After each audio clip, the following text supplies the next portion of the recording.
Our MC Bigang becomes their new instructor. However, this guy doesn't seem to like him, so he teaches the guy a lesson that he will never forget. He stomped his foot so hard that his eyes almost came out of his eye socket. Bro tries to retaliate, but Bigang with his smooth moves dodges easily and goes around his back, before the guy can react. Bigang punches him in the stomach, and he loses his air to breathe. Of course, our MC is not some asshole who just wants to beat up some kid.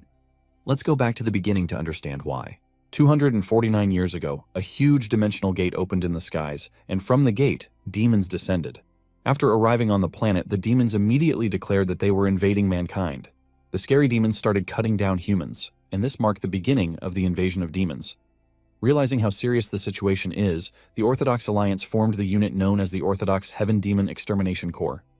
The created unit declared that they would be wiping out the demons, and 3 days after this, they ran into the demon troops in Manhwa.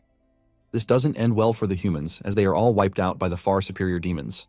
A year later, half of the people in the Central Plains were wiped out. Then the Orthodox and unorthodox martial artists worked together to form the last line of resistance in Sichuan. The battle was so intense that it lasted over half a month, but in the end, 90% of the resistance army was wiped out. This then leads to the annihilation of 90% of the Central Plains martial artists. The remaining survivors became slaves to the demon and were dragged to the demon realm. Among those who were dragged to the demon realm is our MC, Bigang. 5 years after this, something shocking happens to our MC. Bigang was unable to use his inner energy from birth, but when the demons worked on him during an excruciating experiment, he was classified as a rare species. After several experiments and brainwashing, Bigang became a part of the demon realm's subjugation army. After this, decades passed with Bigang being active in the demon army. Bigang was involved in the invasion of other dimensions, and he carried out mass unalivings. Bigang continued eliminating people, and 75 years later, he was recognized for his contributions, and he became a commander among the demons. 120 years after he became a commander, he finally found out about what happened to his own dimension. This made Bigang mad, and for 50 years, he searched for ways to manifest a particular technique. 65 years later, Bigang staged a rebellion. He had taken his time to prepare for the rebellion, but a week after the rebellion started, it ultimately failed, with Bigang's soldiers all wiped out. Even Bigang is beaten to a pulp as he stands in front of the Demon King, Tarant. The Demon King mocks Bigang, saying that he is nothing but a disappointment. He tells Bigang that he risked all of his contributions to the army just to stage a weak rebellion. Tarant calls Bigang by his demonic name, Schwitz. But in his weakened state, Bigang screams at the Demon King not to call him such. Tarant continues by telling Bigang that he doesn't understand him.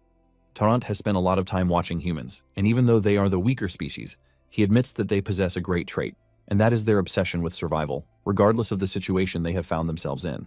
He considers this the only strength that humans have. Tarant then asks Bigang why he decided to suddenly act recklessly after all these years. Bigang replies that he did what he did so he could experience a battle with Tarant. He wanted to know how strong Tarant is so that the next time he fights him, he will be more prepared to defeat him. Tarant is surprised to hear this and admits that Bigang's take is interesting. However, he believes that Bigang is a fool. Tarant lets Bigang know that he has no intentions of sparing him. He assures Bigang that there is no way out for him. On the other hand, Bigang is also confident that he will not die at the hands of Tarant. With the last of his strength, Bigang activates the technique that he has been working on. This immediately opens a purple portal from the skies. The portal covers Bigang, and Tarant immediately recognizes the power that our MC just used. Apparently, Bigang used a technique called time regression.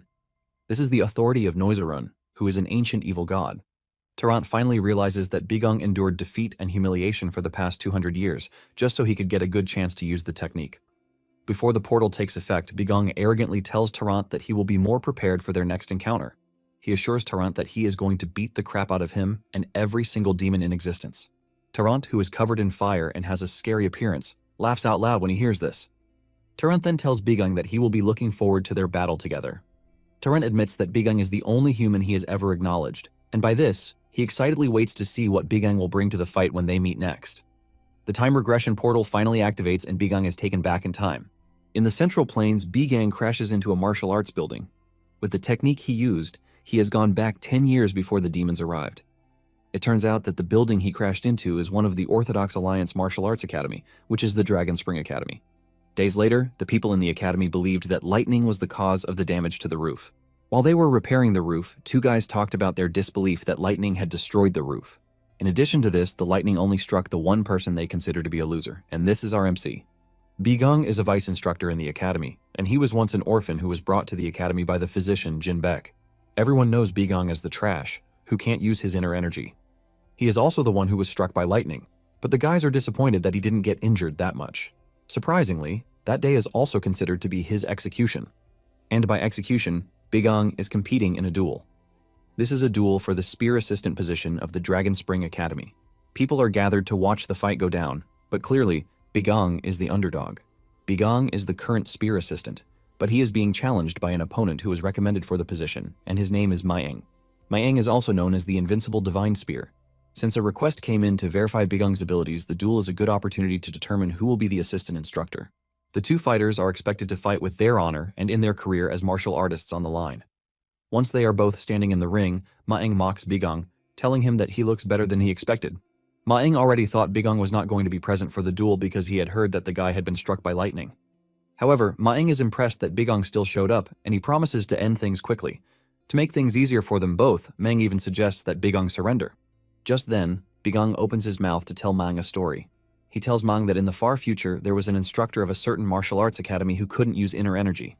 This wasn't the guy's fault because he was born with that trait, and this caused him to be looked down upon by others. In the end, the incompetent instructor, who was known as the shame of the martial arts academy, suffered a horrible defeat in a public duel. His position as an instructor was stolen, and he was left to do menial jobs. Bigong narrates that the guy suffered so much. Maeng is already confused, and he is forced to ask Bigong what nonsense he is spewing. Unknown to Maeng, Bigong was telling him the story of his former self, who would have suffered defeat in his hands. However, things are different now, and Bigong tells Maeng that he has been waiting for this particular moment for a long time. Maeng gets really mad when he hears this. He had plans to take things lightly with Bigong, but since Bigong can't keep his mouth shut, Maeng plans to teach him a lesson he won't forget. Maeng activates his martial arts skill called the Bull Demon Spear Art. Red aura swirls around him as he points his spear at Bigong. Using the first form of his art known as the Ferocious Bull Charge, Maeng goes after Bigong. However, Maeng is left in shock when he reaches Bigong and feels nothing. Surprisingly, Bigong has moved away before Maeng can get to him, and he is now standing behind him like a cool boss. Bigong reminds Maeng that he needs to land a hit for his technique to work. Maeng gets madder and swings his spear backwards, hoping to catch Bigong, but Bigong swiftly dodges. This shocks Maeng as he cannot comprehend how Bigong is able to dodge his attack. This is something he has trained for decades, and Bigong easily dodges it. Maeng heard that Bigong was weak, but what he is facing is entirely different from what he expected. Bigong adds salt to Maeng's injury when he tells him that his technique is slow, and it is not worth teaching anyone. Maeng still doesn't want to believe that Bigong dodged his attack. He assumes that Bigong only got lucky. Maeng then repositions himself, ready to go after Bigong again.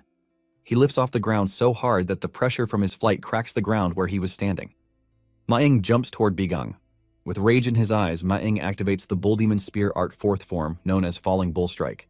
Bigong remains unfazed even with Maeng charging toward him. Bigong then takes the moment to do some cool spear moves, but Maeng mocks him, telling him that there is no way he can block his attack. In a shocking turn of events, Bigong changes his stance and stretches his hand toward Maeng. Just then, Bigong released a fireball from his hand. Maeng is left in shock and fear when he sees this, but there is no way for him to dodge the attack. Maeng is hit with the fireball, throwing him to the ground like trash. Maeng is engulfed in fire while the spectators are left in horror at what they have just witnessed. Maeng screams out, and the overseer of the duel immediately concludes that the duel is over. Bigong is then announced as the winner of the duel. Bigong stands there with all pride as Maeng screams in pain, begging for water to be poured on him. Bigong then recounts how he was captured by the demons and dragged to the demon realm. Bigong survived as much as he could for centuries, and in the process of that, he realized something very important. He learned that his Heat Yang arts, which is a high-level magic, is not quite different from regular martial arts. The physicians soon show up to carry a burnt Maeng from the stage. Bigong still finds a way to mock him as he is being carried away, telling him that they had a good fight. The spectators are left to wonder what type of power Bigong is using. They have never seen a martial arts skill like that in the past. One of them heard Bigong call the technique the Yang Finger Arts. The elders tell Bigong that he won, but they wonder how he is able to use internal energy. Bigong replies to the guys, telling them that it was a stroke of luck. Bigong cooks up a story. He tells the elders that a few days ago, he ate some herb he had never seen before while he was on a walk. Because of this herb, Bigong claims that he can now use internal energy. He is about to continue his story when the elders cut him off. They let him know that they are fully aware that he is spewing nonsense. Bigong is not ready to convince them further, and he tells them that they have a choice to believe him or not. In addition to this, Bigong doesn't think this matters. Bigong points out the fact that he didn't cheat in the duel. It was a fight for the position of teaching spearmanship, but there was nowhere in the rules that stated that they were allowed to fight using only spears. Since this is the case, Bigang doesn't see any reason why he should be interrogated. He won the fight fair and square, and this is just the basic truth. One of the elders is really mad with how Bigang is talking to them, but he is told to calm down by his partner. The official then tells Bigang that he is right, that he won the fight. Just as the man is about to pronounce him the vice instructor, Bigang interrupts him, telling him that he has a request to make. Bigang requests a test to be promoted to an official instructor, leaving everyone stunned. Bigang's duel then makes him popular. He walks through the academy with the students staring at him. As for the Dragon Spring Academy, it is one of the many martial training halls set up by the Orthodox Alliance to prevent hardship in the Jianghu Marim. The purpose of the academy is to raise martial artists who will become pillars of the Orthodox Alliance in the future. The school takes in children between the ages of 15 and 18 from sects and clans that are at least decently big. The school instructors are composed of martial masters from the Orthodox Alliance. They are divided into assistant instructors and senior instructors. There are more assistant instructors than instructors, and this is all in a bid to properly teach the students. Later on, Bigang is about to enter his room when he is stopped by the physician, Jinbek. He asks Bigang how he is able to suddenly use internal energy. He wants to know what Bigang has gone ahead and done. Bigang then replies that it is nothing but a stroke of luck, as he has said before.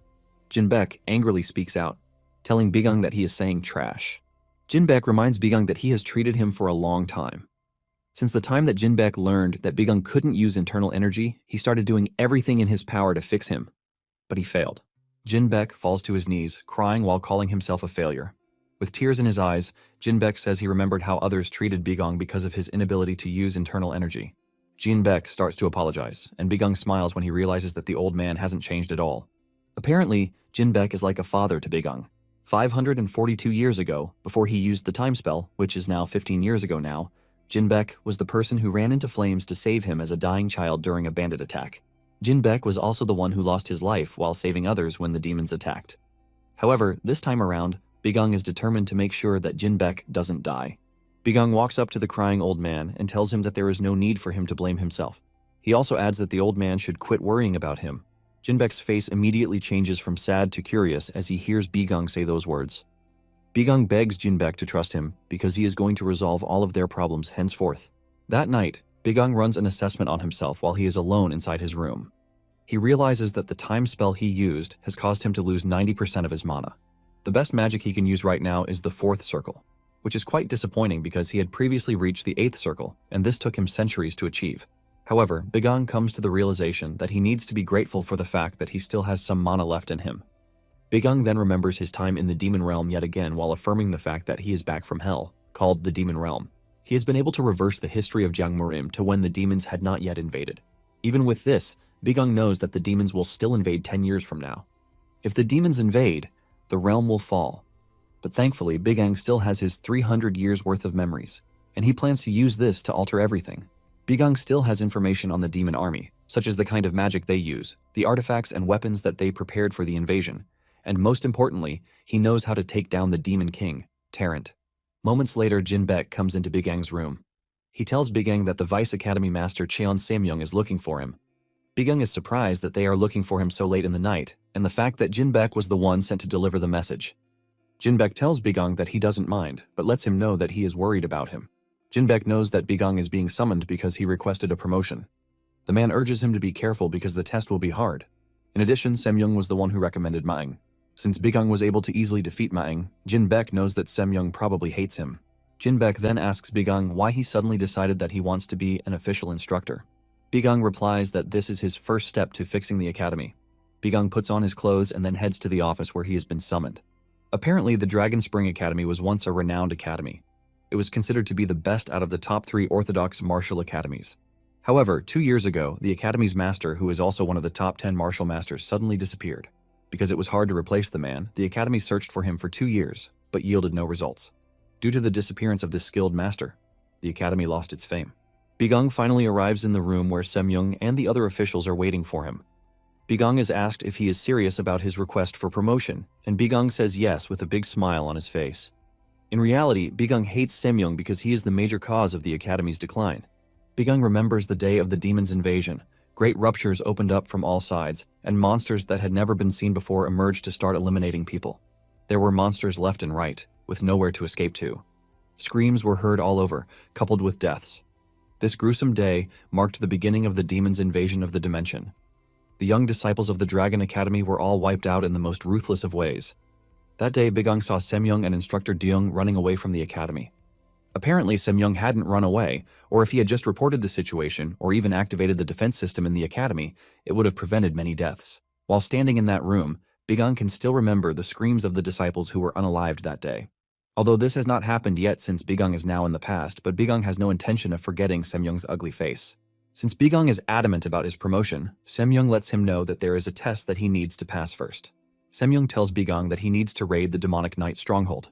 Bigang is shocked when he hears this, and he is forced to ask again.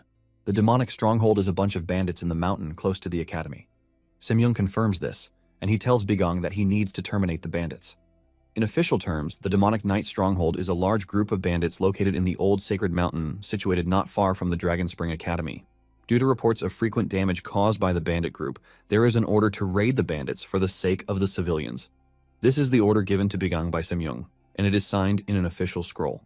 After reading the scroll, Bigang is forced to ask Semyoung why he needs to terminate a bunch of bandits to become an instructor. Semyoung lets Bigang know that the request concerns the most basic requirements to become an instructor, since senior instructors are the main force of the academy.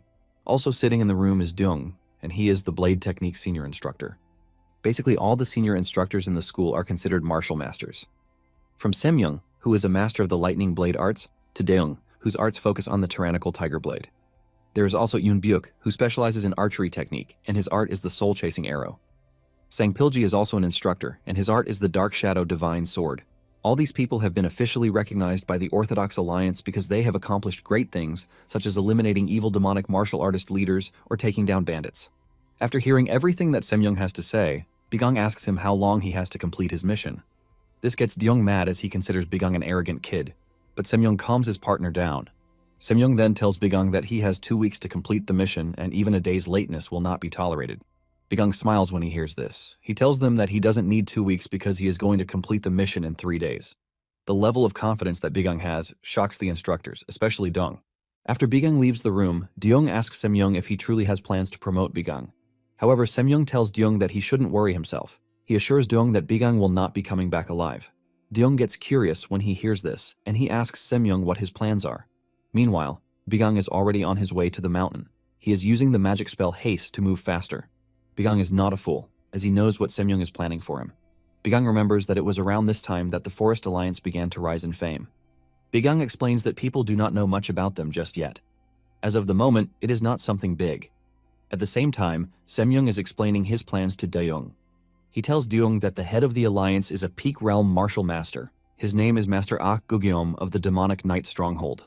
Semyoung says Gugyeom is no ordinary bandit leader, and even the Orthodox know this. In truth, he was a former leader of an unorthodox sect called the Heaven-Destroying Sect.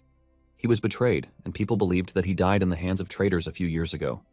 However, he survived, and he later tracked down those who betrayed him, and he wiped them all out. Because of how cruel his revenge was, the unorthodox Murim put out a bounty for his head. Since then, Gugyeom has been hiding, but he recently came out, and he is in the area. After hearing all of these, Deung is shocked, and he asks Semyoung how he knew about what he just told him, but Semyoung dodges the question, regarding it as unimportant. Deung is still worried that Bigang might make it back alive because he displayed something extraordinary during the duel. Semyoung assures Deung that what Bigang is going to face is not a duel, but a real-life situation. And because of this, Semyoung is confident that Bigang is not coming back. Meanwhile, Bigang has reached the mountains. He admits that Gugyeom is not on his level at the moment, since his fourth circle magic will not be able to defeat him. However, Bigang has something else in store for the problem. He plans to increase his mana before facing Gugyeom. After all, his experience and knowledge are already in the 8th circle. Bigang then uses his search magic to locate something crucial to what he is planning. He makes his way to what seems like a regular cliff, but it is not. The cliff is nothing but a barrier made from mana. Bigang smiles when he realizes that he is in the right place. And no one could have imagined that something of great importance was being hidden right there in the central plains. Bigang steps into the barrier and enters what seems like a cave. Sitting in front of him is a shining object. The object is none other than a special grade mana stone. Apparently, the mana stone was carefully placed there by the demons. Since the demons know that they are going to invade one day with the use of interdimensional travel, they come to the realm and secretly plant equipment they will need in the future. The mana stone is the source of their power, and it also recovers the demons' mana. The stone is basically useless to humans, but thankfully, Bigang is not on a human level again. Bigang touches the stone to absorb the energy from it, and this releases an energy explosion that shoots out of the cave. That night, Gugyeom and his men are seen searching the mountain. After searching for some time, one of his men tells him that there is nothing on the mountain, but Gugyeom tells him to shut up and search thoroughly. Apparently, because of how skilled and experienced Gugyeom is, he was able to feel the energy explosion from when Bigang used the Mana Stone. Just then, Bigang appears behind him, sitting on a rock unconcerned. Bigang then commends Gugyeom's intuition, telling him that he believes in him. Gugyeom is disgusted by Bigang's presence and he asks him who he is. Bigang uses the moment to aura farm as he unleashes a magic circle in his hand before telling Gugyeom that he is an instructor of the Dragon Spring Academy. Gugyeom's subordinates do not believe Bigang, but as they argue among themselves, their boss tells them to shut up.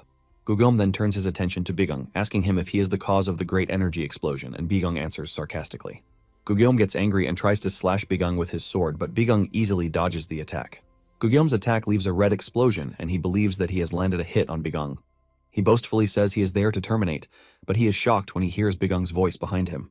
Bigang unleashes a mana and attacks Gugyeom with it. Bigang luckily reacts to the strike, but the same cannot be said for Gugyeom's boys, as they all lose their heads from the attack. This leaves only Gugyeom alive, and he opens his mouth in horror as he watches Bigang decimate his entire team. Without fear in his eyes or voice, Bigang tells Gugyeom that he is also in the mountains to kill him, which means their objectives align with each other. The two lunge at each other with Bigang urging Gugyeom to avenge his subordinates. Gugyeom only gets madder with this, and he asks Bigang who he is. The fight between the two gets more intense as Bigang's purple aura clashes with that of Gugyeom's red aura. Several sword clashes and explosions are the highlights of the fight as Bigang reminds Gugyeom that he is an instructor at the academy. Gugyeom refuses to believe this as he struggles to land a hit on Bigang, but Bigang is too swift. Gugyeom soon notices that Bigang is not even struggling against him, and this frustrates him.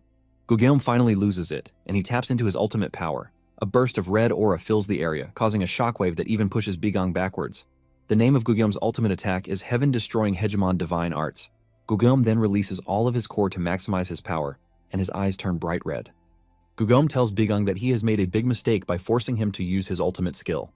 He starts explaining the origin of the power.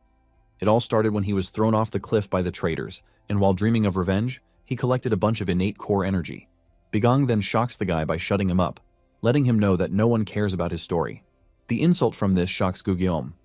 Bigang makes it clear that he doesn't care about the story of some useless villain. Just then, Gugyeom notices an ice path that leads straight to his body, keeping him in place.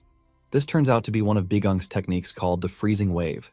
Gugyeom is still in shock about this when Bigang gets closer to him and hits him with another technique called astral chain. Two portals open on the sides, and from them emerge chains that tie Gugyeom's arms, restricting his movement. He shouts in frustration and tries to break free from the chains, but Bigang tells him not to stress himself. He lets him know that the moment the chains touched him, he had already lost. Apparently, the astral chain sucks away the victim's internal energy. It is basically a spell designed to take down martial artists. Realizing that he has nowhere to go, Gugyeom asks Bigang where he learned sorcery of this type. He even asks Bigang if he is from the demonic cult. However, Bigang replies that it is not sorcery but magic. Bigang still insults Gugyeom, calling him a bandit idiot for not knowing the difference between magic and sorcery. Frustration and defeat set in, and Gugyeom regrets the fact that he is about to die on the mountains. Bigang asks him if he has regrets, and Gugyeom reveals that the only regret is the fact that he is not able to get his revenge. He wanted to terminate those who manipulated his subordinates when he was still in the heaven-destroying sect. To get his revenge is why he started working with Semyong. This was also the reason he was on the mountains to recover his power. After saying all of these, Bigang claps for him, not showing any form of sympathy for Gugyeom's cause. Bigang laughs at Gugyeom but admits that he is determined, and he took his revenge pattern the right way. Gugyeom cannot believe that Bigang is mocking him, and he scolds Bigang for this. He tells Bigang that he cannot understand his pain since he grew up so comfortably. Bigang hears this and loses this. He cannot believe that Gugyeom just told him that he lived a comfortable life. With his eyes glowing, Bigang draws closer to Gugyeom. Gugyeom sees this and realizes that he has messed up. The expression of shock on his face says it all as he concludes that Bigang is not an ordinary man. In fact, he believes that something is mentally wrong with Bigang. Just then, Bigang decides that he is going to make Gugyeom feel what he felt during his 200 years of suffering. Looking like a scary villain, Bigang places his hand on Gugyeom's head so that he can get a glimpse of his suffering. Gugyeom's consciousness is then transported into the demon realm so he can see what Bigang experienced. The first place he landed was the wastelands. He starts to wonder what is going on or what Bigang has done to him. He is still in the middle of this when a giant and scary monster appears right above him. Fear grips, but just after, he is taken to the battlefield where he sees countless humans slaughtered.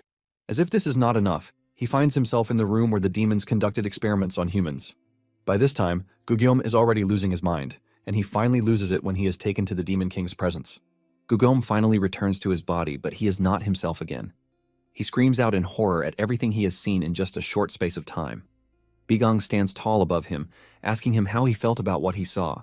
Bigang lets him know that this is what he is going to experience in 10 years.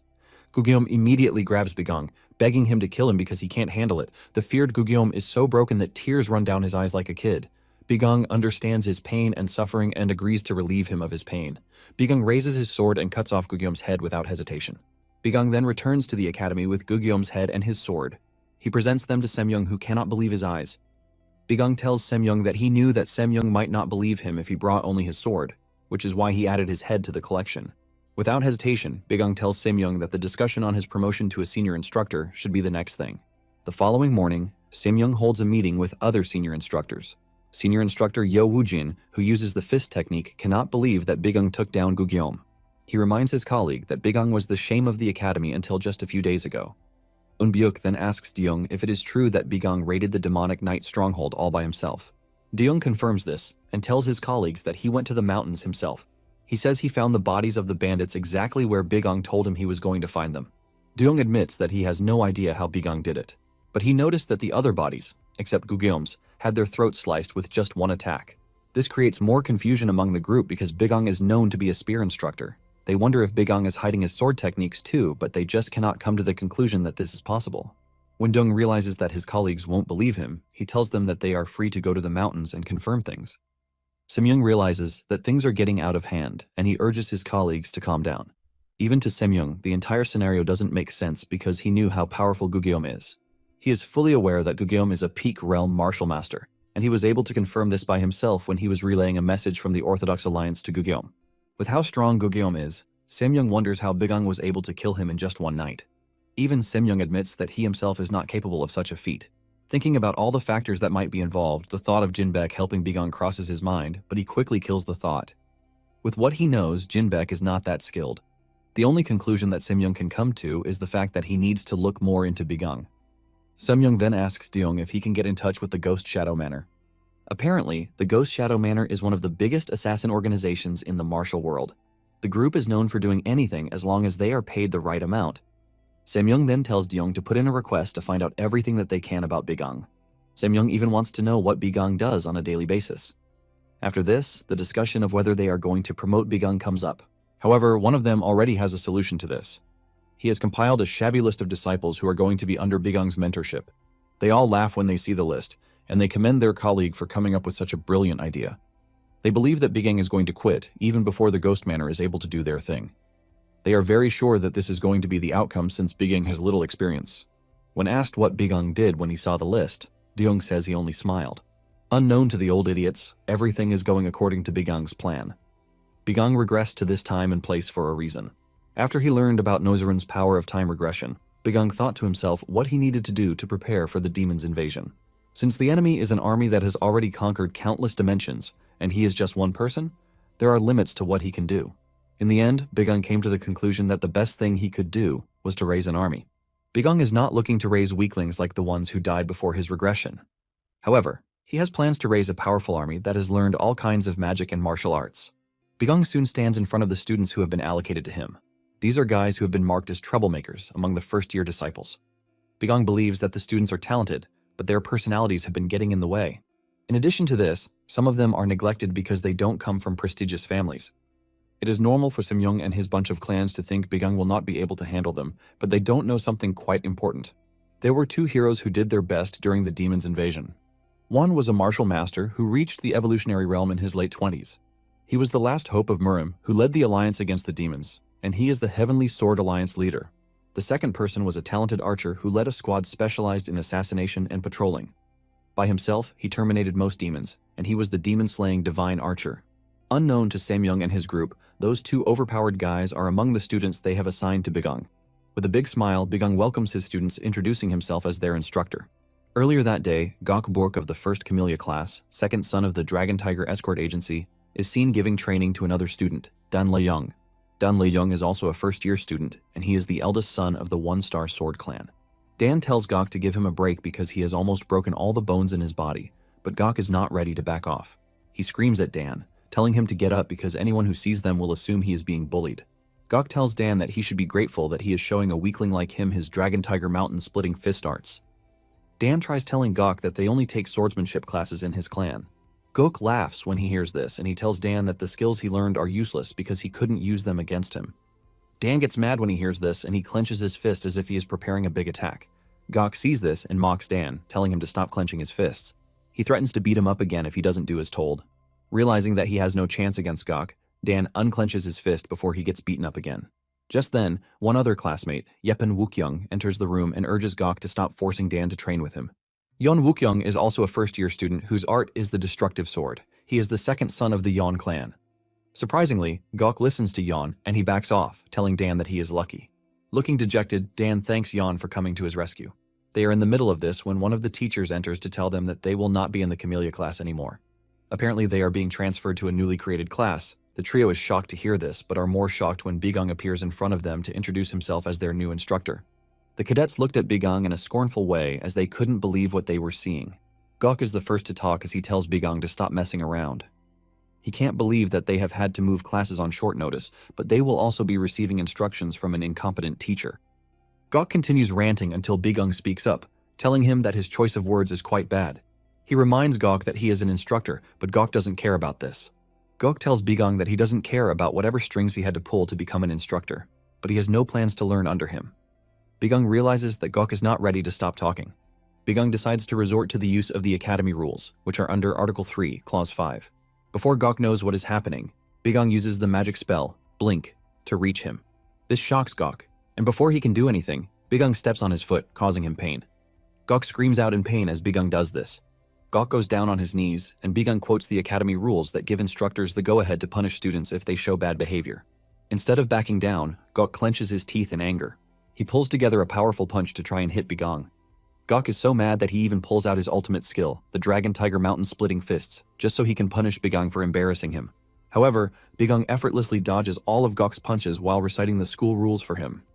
Bigang is too fast for Gok to track, and before the big guy knows what is happening, Bigang throws a punch into his chest. The pressure from the punch changes Gok's entire body system, as he looks like someone who just saw a horror movie. Bigang tells Gok that his martial arts are very weak as he continues raining down punches on the big guy. Gok falls to the ground after a barrage of punches has hit him, but Bigang is not done just yet. He tells Gok to stand up and try to fight him again. Meanwhile, Dan is watching from behind and he is absolutely blown away. He doesn't believe that Gok, who is ranked as the top among the new students during external arts training, is having his ass handed to him. Dan concludes that it is bad enough for Gok to be losing as if he were a newbie. Not ready to give up, Gok tries to stand up from where he is, but Bigang meets him halfway with his knee. Bigang's knee crashes into Gok's face, unleashing a new form of pain for the guy. The rest of the cadets are horrified by what they are looking at, but none of them can move. And now, Gok is now scared as he has realized that there is nothing he can do to counter Bigang. He crawls backward as Bigang moves closer to him. Bigang says he is not pleased with the way his first class has started, but he doesn't mind punishing his students since it is the role of the instructor. Bigang then prepares to punch Gok in the face. Gok looks at the powerful punch coming at him and he is absolutely terrified. However, Yeon intervenes in the fight and grabs Bigang's hand before he gets to punch Gok.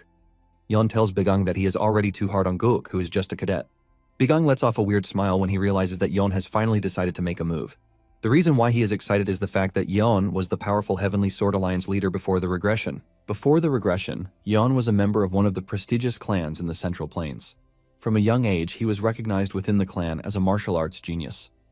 Even among the new students of the Dragon Spring Academy, Yeon displayed overwhelming skill. His talent was far beyond what the Dragon Academy could even contain. At the mere age of 20, he achieved the feat of becoming the youngest in history to become a supreme peak martial master. He was also ranked among the top 10 martial masters of the Orthodox Alliance. Originally, Yeon was supposed to live a brilliant life, but the demons came. From the early stages of the demon invasion, he participated in more battles than anyone else. But not long after this, his clan became the target of concentrated attacks from the demons, and the clan was wiped out. All members of the clan were wiped out, except for him. After this, Yeon didn't collapse into despair or depression like others. Yeon picked himself up and traveled across the Central Plains, fighting countless battles against demons. He gathered survivors and formed an allied force that transcended both orthodox and unorthodox sects. Even in such a hopeless situation where everything was against him and his army, he led the remaining martial artists in a desperate final resistance. Bigong still remembered how powerful and glorious Yon was. Yon always charged to the front lines of the battlefield, and whenever he unleashed his dazzling sword energy, even massive demonic beasts that seemed to be the greatest were all taken down in an instant. Without a doubt, Yon was considered the hero and final hope of the Central Plains. However, now, he is just another noble brat who is from a prestigious clan. Bigong pushes his hands off, and Yon admits that what Bigong is doing is quite amusing. When Bigong asks him what he means by this, Yon reveals that he is surprised that an assistant instructor who couldn't use internal energy until recently has suddenly gotten strong. Yon knows that this is unexpected, but he is not thrilled with the fact that Bigong is using his newly acquired power to show off in front of cadets. Yon considers this nothing but pathetic. Even Gok is looking all bloodied and ashamed. Yon then asks Bigong if he suddenly got strong due to one of those so-called fated encounters. Bigong is surprised that Yon can even have an idea of what that means. Yon understands that Yon is curious to know, and he promises to tell him if he obediently follows his training from that moment. Shockingly, Yon says he is not interested. Yon complains that he doesn't know what kind of trick Bigong pulled to change the class rosters, but he plans to submit a formal complaint to the academy. Yon turns around to leave after telling Bigong that he has no interest in learning from someone who is filled with arrogance after hitting a lucky stroke of fortune. As Yon walks away, some of the talented students, including Gok, follow Yon. Just then, Bigong does something interesting. He tells Yon that he is wrong for running his mouth like he is special. In addition to this, Yon is acting almighty, believing that he has nothing to learn from him. Yon then places his hands on Dan's shoulders. He tells Yon that he is going to train Dan, and in just 10 days Dan will be able to defeat Yon. Dan hears this and sweat drips down his face. Yon also hears this and turns back to look at Bigong. He demands that the guy repeat himself, and Bigong doesn't hesitate. He boasts in front of everyone that in just 1 week of training, the weakest among them, Dan, is going to be able to take down Yon in a fight. Dan cannot believe what he is hearing, and before he gets the chance to protest, Bigong covers his mouth. Yon then asks Bigong if he is willing to take responsibility for what he just said, and he says yes. Bigong then makes it a bet. He tells Yon that if Dan is able to defeat him in under just 10 days of his training, Yon will follow his training without objections. However, if Yon wins, he is free to ask him to do anything. Bigong assures Yon that even if he tells him to leave the school, he will. Yon laughs when he hears this, and he tells Bigong that he wants nothing from him. However, he wants Bigong to be prepared for the match, and after saying this, Yon walks away. Bigong finally lets Dan go, and he screams out in horror. Dan is already seeing himself as dead meat, and he asks Bigong why he did what he did. Bigong tells Dan to calm down, and he will explain to him, but Dan is already erratic. He continues complaining and refuses to let Bigong go until Bigong gets mad and slaps him across the face. Dan falls face down, and Bigong tells the rest of the students that class is over for the day. He lets them know that the schedule of the next class will be sent to them individually the next day. The students walk away, wondering just what is happening. Meanwhile, Dan is still on the floor, thinking about what Bigong has gotten him into. Bigong reminds Dan that all he has to do is win. However, Dan recounts how his first public spar went. In his first spar after he enrolled in the school, the first person he went up against was Gok, and he was brutally defeated. After this, Gok tormented him every day. However, this same Gok, who is considered to be a monster, went up against Yon and was utterly defeated. Gok was so badly beaten that he couldn't even land a single hit. Bigong admits the fact that Yon is strong because his martial arts talent alone is truly one of a kind. Since Bigong knows how proficient Yon is, Dan asks Bigong why he still had to set him up. Bigong then tells Dan that he has nothing to worry about. He assures Dan that he is stronger than Yon, but he just doesn't know it yet. Apparently, before the regression, he was the demon-slaying divine archer. Dan still doesn't know why he has to challenge Yon in a spar. Bigong tries explaining to him that it is simple. He has to fight and defeat Yon to help prove his abilities as a teacher. However, Dan is not thrilled with this explanation as he believes that this is Bigong's problem and not his own. Dan doesn't have any idea what he stands to earn from helping Bigong prove that he is not a trash teacher. Bigong then lets him know that he stands to earn a chance to get his revenge. Since Gok has always been beating Dan, Bigong asks Dan how he felt when he was beating him up earlier. He asks Dan if he felt fulfilled or satisfied with this, or if he wanted to get revenge all by himself. Bigong then tells Dan something interesting. Since Gok, whom he considered to be strong, cannot touch a hair on Yon's head, Bigong lets Dan know that he can train him to get stronger than Yon. With this, Dan can finally have what it takes to even bully Gok himself. After hearing all of these, Dan agrees that it will be nice for him to get stronger. However, Dan is not aiming to become stronger because he wants to defeat Gok. What Dan wants is just to get stronger than his current self. Bigong is glad that Dan has come to this resolution. The next day, Bigung puts Dan up for his first training session. Dan has a dummy to spar with while Bigung monitors from the roof. Bigung tells Dan to go after the dummy so he can know his skill level. Bigung urges Dan to see the dummy as Yon so he can be extra motivated. Bigung urges Dan to wield his martial arts to the fullest. Dan does as told, and he starts slashing the dummy repeatedly. Dan does this for some moment, but just when he is about to slow down, Bigung screams at him to keep going. Dan tries to impress Bigung by putting in his best, but he loses his balance and falls to the ground. He coughs out in exhaustion while sweat drips down his face. Bigung then comes over to where he is. He asks him if he knows what his problem is. Dan replies to the question by explaining what he thinks might be wrong with him. He explains that while carrying out basic moves, for some reason, his internal energy keeps dispersing. Initially, Dan thought he had learned his clan's martial arts incorrectly, so he tried to confirm this several times. However, he found out that there were no problems with his basic moves. After this, Dan believes that he has an issue with his Dantian or Meridian points, so he had it checked out not once but several times. However, even this yielded no results. With all of these, Dan has come to the conclusion that he lacks talent. Bigung then tells him that he is wrong. Bigung reveals something that Dan never thought of before.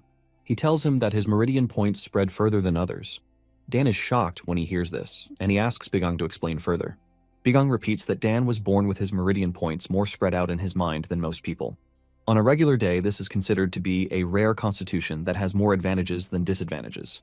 However, since Dan is still young and he lacks the internal energy, Bigung lets him know that all martial artists must discharge their internal energy created in their Dantians through their Meridian points. However, Dan has wider meridians compared to others and a little amount of internal energy, which is why his internal energy's power doesn't focus properly. In addition to this is why his internal energy keeps dispersing. Dan is shocked to hear this, as this is the first time he has heard something like this. Bigung doesn't blame him because he only heard it by chance before the regression. Staring at Bigung, Dan starts to feel something different in the air. He believes that there is something more to Bigung than he is letting off. Bigung then mentions that he will end the explanation there. Since they now know what the problem is, the next step is to fix it. Dan is even more shocked when he hears that there is a way to fix his problem. Bigung assures him that there is a solution, and in fact, it is a simple one. Bigung says that compared to other people, Dan lacks power because of his wide meridian points, which means he can resolve this by increasing the amount of internal energy that he has. Dan takes his stance again and stares at the dummy more seriously this time around. Bigung tells him that since they can't increase his internal energy in such a short period of time, he will teach him only one method that he can use. Bigung says Dan should keep gathering internal energy, which he will keep right until he starts his basic moves. And once he has gathered enough, he is free to unleash his power. Dan follows every bit of Bigung's instructions, and for the first time, Dan locks in. He dashes toward the dummy, and in a surprising moment, he cuts down the dummy pretty easily. With Bigung's method, Dan is able to display his true power for the first time. Dan cannot believe his eyes as he looks up with excitement. Bigung is also proud that he is able to make progress with Dan. Dan excitedly turns to Bigung, telling him how good he feels. Bigung assures the guy that he saw everything, but urges him to relax before he collapses. Dan laughs when he hears this because this is the first time in his life that he has felt so energetic. He hasn't finished the statement when he collapses to the ground. When Dan finally regains consciousness, he tells Bigung that he suddenly collapsed, but Bigung clearly saw him pass out. Bigung then asks him how he feels, and Dan confesses that he has no strength left in his body. Bigung then tells Dan that what he is feeling is just a minor side effect from him channeling his full power for the first time. Since Dan has never used his meridians too well in the past, his body couldn't adapt in such a short time, which resulted in him passing out. Bigung mentions that Dan has nothing to worry about because the side effects will naturally go away after a few months. Dan hears this and heaves a sigh of relief until he properly processes what Bigung told him. He is shocked to hear that the side effects might last months when he has a duel coming up in a week. When he finally gathers the strength to resume training, Bigung tells Dan that he is suffering from two problems. Bigung explains that whenever Dan unleashes his technique with his stored energy, all the inner energy he has gathered up until that moment will be consumed with just a single strike. Because his body cannot withstand the blowback, Dan faints. Adding to the problem is the fact that Dan's energy core is also too small for him to store energy ahead of time, and he can't even sustain it for long. And if Dan tries to force himself to do that, he wouldn't just collapse, he would risk going into energy deviation, which is totally forbidden. After the explanation, Bigung asks Dan if he understands, and he says yes. However, Dan is worried about the staff that Bigung is holding in his hand. Bigung then continues his explanation. He tells Dan not to mind the small stuff and instead he should think about it. Bigung lets Dan know that he can actually start storing up energy after the duel begins. He asks Dan how long it took him to gather his energy when he took down the dummy, and Dan says 7 minutes.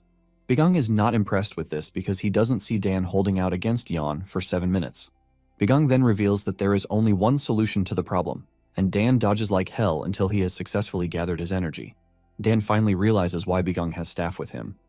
Bigang comes after Dan with the aim of hitting, but he manages to dodge the attack. Bigang doesn't stop, and he comes after Dan again.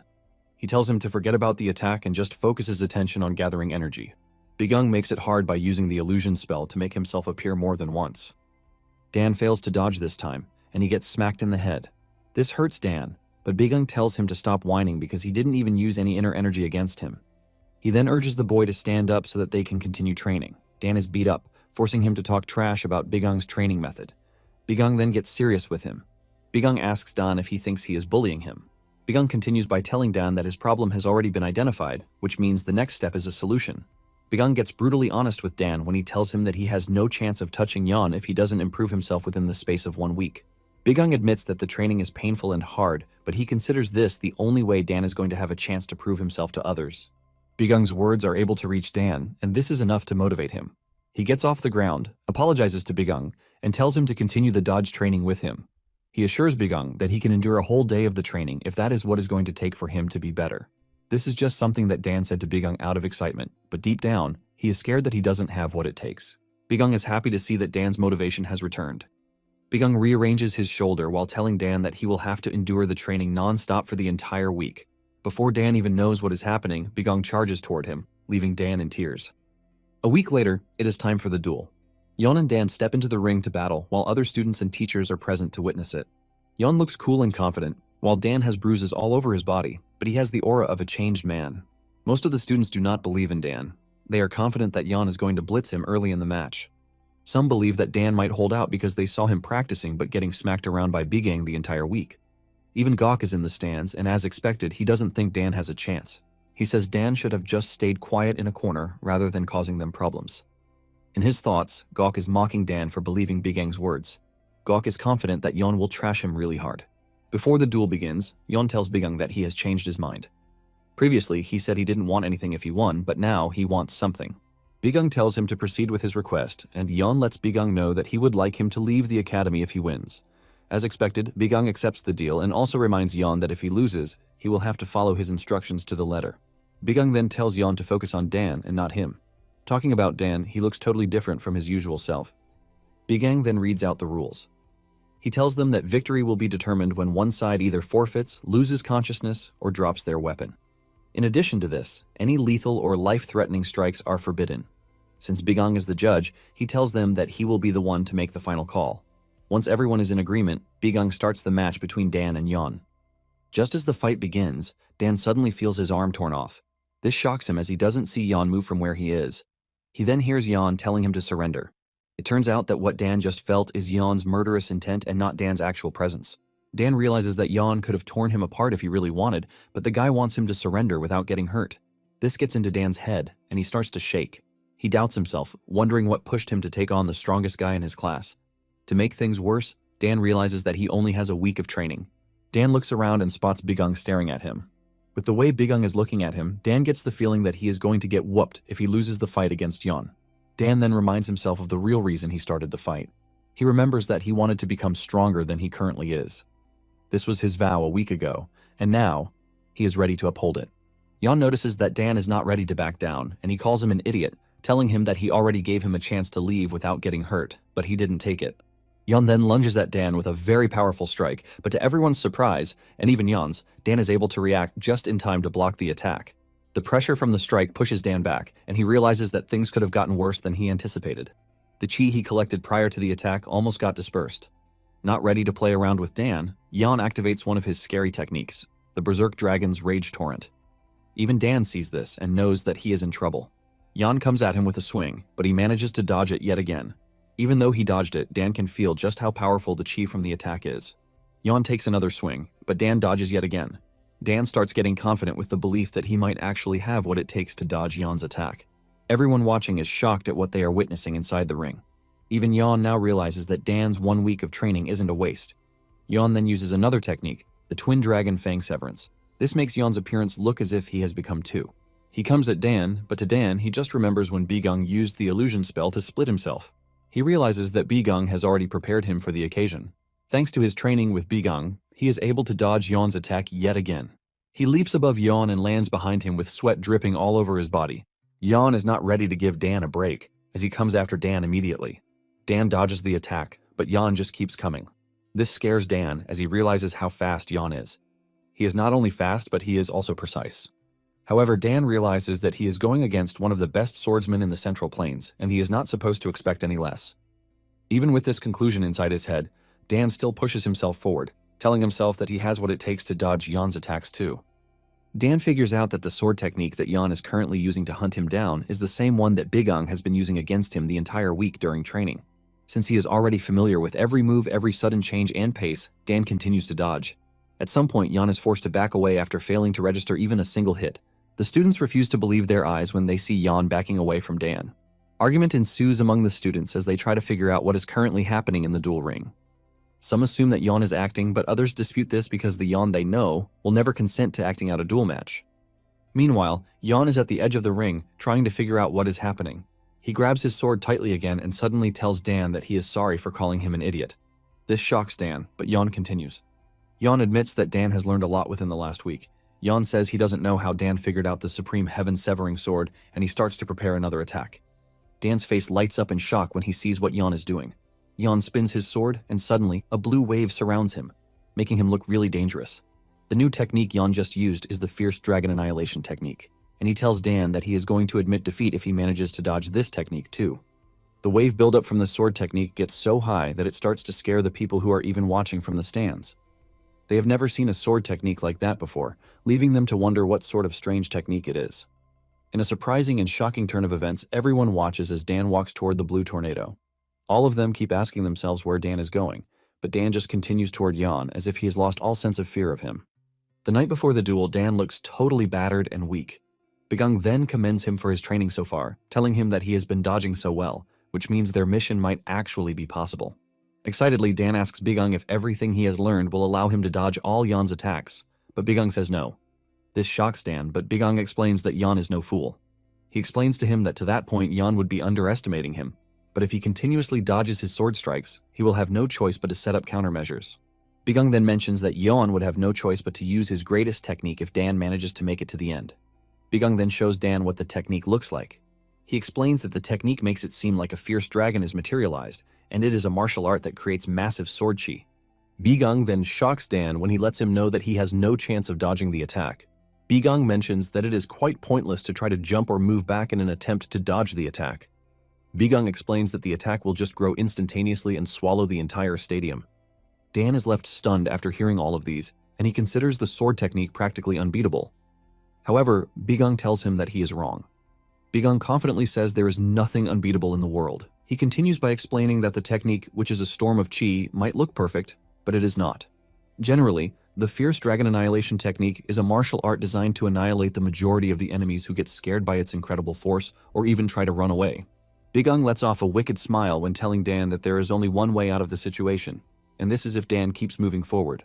And during the fight, this is what Dan does. Even though all odds seemed against him, he stepped into the storm.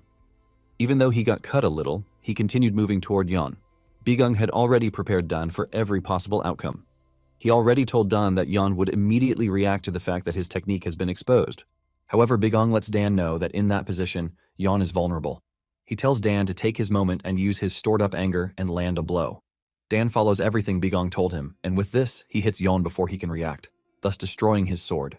Yeon can only watch in surprise as his sword is scattered into pieces right in front of him. Yeon is defeated, and after the battle, Bigung supports Dan by holding him. While everyone is cheering for him, Bigung asks him how he feels. While everyone is celebrating, there are some who are really mad, and one of them is Gok. He probably doesn't believe that Dan just won the battle. Bigung asks Dan if he feels excited, and in a moment of joy, Dan says yes.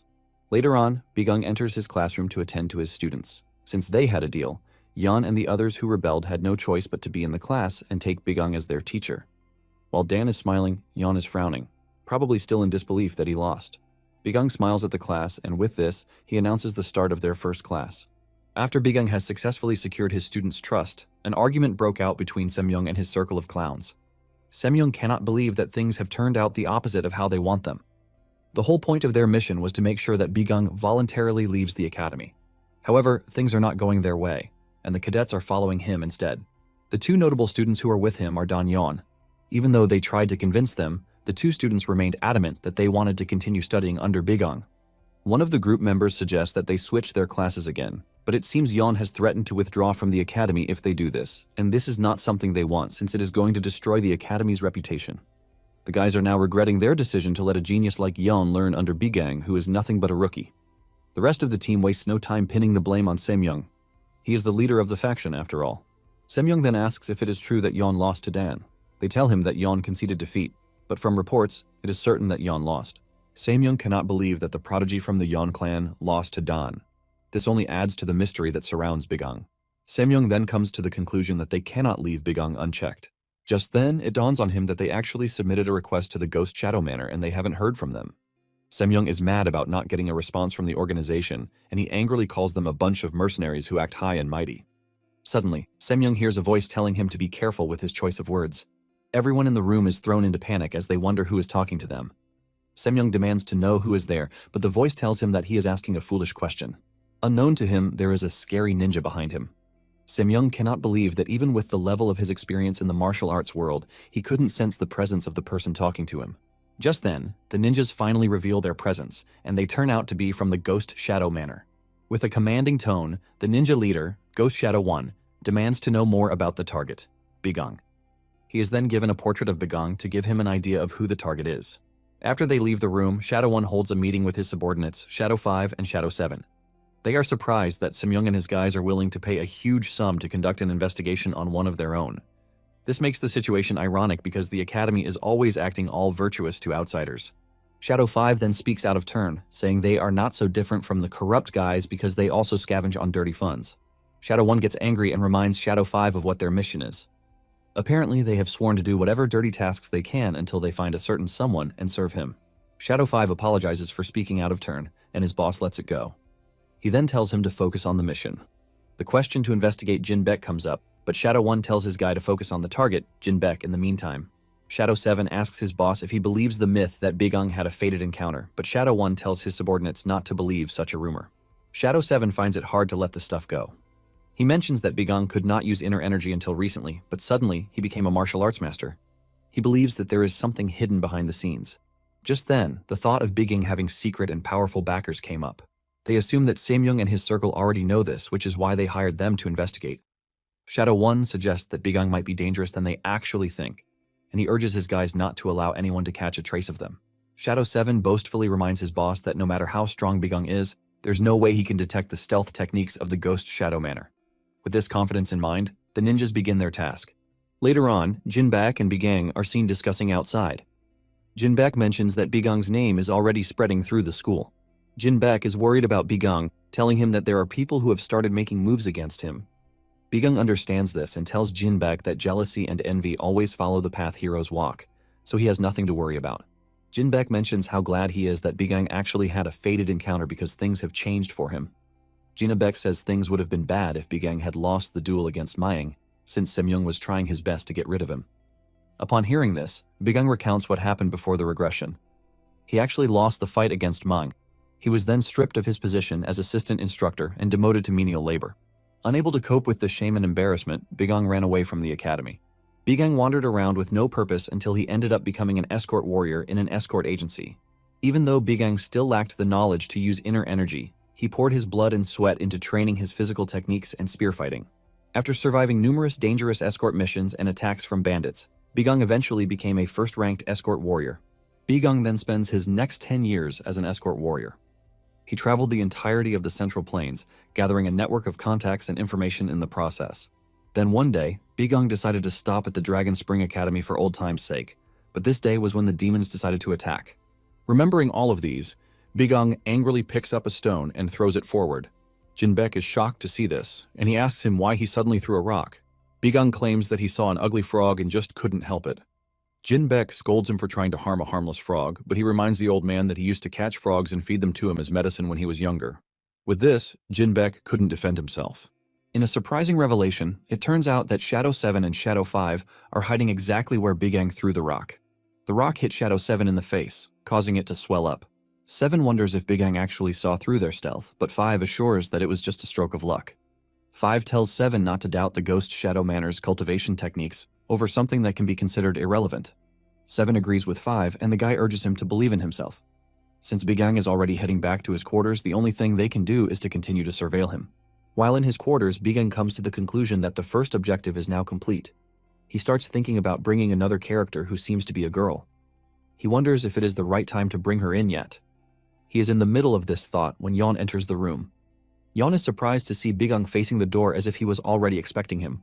Bigang replies that he is aware that Yeon would already be restless, so in a way, he was already expecting to see him. Yeon can only wonder what sort of arrogant and disgusting expression Bigang has on his face. Bigang then asks Yeon why he has come to see him. After some moments of hesitation, Yeon finally talks. He mentions his duel with Dan and points out the fact that Dan was able to read all of his moves. Initially, Yeon took it as a result of Dan's training, but later realizes that it can't be. He realized that the movements were not just responses to his moves. It was as if Dan knew everything about his movement and the pathways of his technique. Yeon then asks Bigang if he was the one who taught Dan everything about his clan's sword technique. Yeon is also surprised that an outsider like Bigang knows about the destructive sword techniques that the Yeon clan uses. Bigang replies in a sarcastic manner, telling Yeon that his clan's technique is powerful and famous. This means anyone could have gotten wind of it, but Yeon is too smart to buy this. He tells Bigang that knowledge is not readily available for just anyone to acquire. Yeon berates Bigang for taking him for a fool, and Bigang commends him for not falling for his tricks. Bigang lets him know that he would have been disappointed if he did. Bigang then tells Yeon to be more honest with himself if he wants to become his disciple. Bigang is aware that Yeon is not only curious about how he knows the techniques of his clan. He confidently tells Yeon that he is aware that he also wants to know the flaws of the Supreme Dragon Heaven-Severing Sword technique. The technique was perfected years ago and has been passed down through the clan as a unique swordsmanship. This is why the swordsmanship is currently praised as the greatest sword art in the Jongyuan. However, Bigang knows that Yeon noticed something while wielding the technique as he grew up. Thanks to his wisdom, Yeon was able to figure out that the technique is not actually impossible to beat since it has its flaws. Since he is the heir to the clan, he couldn't acknowledge this fact. When Yeon hears all of these, he tries to act tough by telling Bigang not to look down on his clan's martial arts. However, Bigang tells him not to deceive himself, and he lets him know that in the near future, everything that seemed like it mattered, like status and the like, will not mean anything. Bigang then urges Yeon that the only thing he should be concerned about now is how he is going to get stronger than he currently is. Bigang encourages Yeon to push anything that might be a hindrance to the side and focus on getting stronger. After saying this, Bigang tells Yeon that he will only discuss more details with him when he is finally ready. For now, Bigang urges him to follow his instincts. Just then, Bigang picks up his wooden pillow, and Yeon asks him why he suddenly grabbed it. Bigang just tells the guy not to worry, claiming that it is not something important. Bigang then throws the pillow out of the window, saying there is an annoying frog outside. Later on, the 3 ninjas, using the cover of the dark, are spying on the compound from a distance. They are keeping an eye on Jinbaek since he is the closest to Bigang. With the information that they have gathered, Jinbaek is a normal medic who worked in Gamsu, but 5 years ago he became a physician in the academy. Jinbaek is a capable medic, but there is nothing that shows that he has properly learned martial arts. Aside from this, there is nothing else that they know about the guy. Shadow 1 sees Jinbaek as a regular person, but at the same time, he suspects that there is something more to know about him. Just then, Shadow 1 notices Shadow 7's disfigured face, and he asks him about it. Apparently, Bigang has been throwing things at him all day, leaving his face completely swollen. Shadow 1 asks subordinates if they were discovered, but 5 says no. After all, Bigang didn't react toward them. 7, on the other hand, believes that Bigang has discovered them. Shadow 1 angrily berates 7 for doubting his clan's technique, and he attributes everything that has been happening to luck. He urges 7 to endure a bit longer since he has experienced things far worse than this. With tears in his eyes, 7 concurs with his boss's comment. To prevent a repeat of what has been happening, the ninjas move into the garden. 7 threatens to terminate Bigang if something comes flying his way again. His boss assures him that he will be fine, but 7, who has suffered the entire day, remains doubtful. He says Bigang might wake up and just start throwing things again. Suddenly they hear someone coming close to the garden and they quickly hide. It turns out to be Bigang, and just as expected, he does something crazy again. Bigang stands near the garden and says he needs to take a leak. He complains that he must have drunk too much tea. Shadow 7 is already shaking where he is. He doesn't want to believe that he is about to be the recipient of something awful yet again. After all, he is not the only ninja in the garden. Right there in front of them, Bigang starts to take a leak on Shadow 7's head. 7 can no longer take it, and he jumps out of the garden screaming at Bigang to ask him what his problem is. Surprisingly, Bigang wasn't even taking a leak. He had deceived them into believing that he was relieving himself. He was pouring out liquid from a teapot, but Seven had already blown his cover before he realized this. To make things more annoying, Bigong asks Seven if he wants to take a drink with him. This is when Seven confirms that Bigong has known about them all along, but he was messing around with them. Out of anger, Shadow 7 unsheathes his ninja blades and charges at Bigong in an attempt to unalive him. Bigong stands there unfazed and uses barrier magic to block the attack. The barrier breaks Shadow 7's blades and Bigong grabs him by the head. Before Seven can realize what is happening, Bigong smashes him into the ground as if crushing a bug. With an evil smile on his face, Bigong welcomes Seven and his group of Ghost Shadow Manner, implying that he is aware of their existence. Shadow 5 stands up in shock as he sees his subordinate lying on the ground. Bigong angrily tells Seven that this is what he gets for poking his nose into other people's business. As if he hasn't done anything to upset the ninjas, Bigong smiles and calls them his friends. Shadow 5 is absolutely mad, and just as he is about to go after Bigong, Shadow 1 stops him. Shadow 1 himself then appears behind Bigong, offering his greetings to the instructor. Shadow 1 lets Bigong know that he is impressed that he has already discovered them. Bigong smiles and replies that he is the one and only Bigong whom they are searching for. Bigong then concludes that Shadow 1 is the leader of the frogs, and by this he means the weaklings calling themselves ninjas. Bigong then asks Shadow 1 if it is actually wise for him to reveal his identity to a stranger, but Shadow 1 angrily replies that he has no intentions of letting Bigong live. Bigong laughs when he hears this, and he asks 1 if he is not at all curious about how he found out about them. Shadow 1 is not ready to sit down for a conversation. Instead, he wants to start by cutting Bigong up. He charges toward Bigong with his sword, but our MC is unfazed by the impending danger. He arms himself with his mana blade and blocks the incoming attack. This breaks Shadow 1's blade, but he arms himself with another and goes after Bigong again. The fight becomes even more intense, forcing Bigong to admit a bitter truth. Bigong notices that even though Shadow 1 lacks the destructive power that Gugyom possesses, 1 is faster, precise, and swift. In addition to this, all of Shadow 1's attacks are aimed at vital points. Bigong also figures out that the density of energy embedded in Shadow 1's blade is quite high. Bigong knows that there is no way his barrier is going to hold out against Shadow 1's attacks. Bigong is also worried that he can't continue parrying Shadow 1's attacks using the mana blade. Even though Shadow 1 is quite deadly, Bigong is thrilled to be fighting someone quite tough. As the fight continues, Bigong is able to push Shadow 1 back with his mana blade, leaving Shadow 5 shocked. Shadow 1 then speaks out of his mind. He noticed that the techniques that Bigong is using are quite different from the regular martial arts techniques. Shadow 1 doesn't want to believe that Bigong just stumbled upon such an incredible power. He then asks Bigong if he is using demonic arts. Bigong denies this and asks Shadow 1 if he's ever personally witnessed demonic arts. In addition to this, Bigong says it has been decades since the demonic cult fell, so he should forget about the idea of him using demonic arts. However, Bigong admits that the technique is quite different from the regular martial arts techniques. When Shadow 1 hears this, he comes to the conclusion that Bigong is not someone that they can subdue, which means they have no choice but to send him to the afterlife.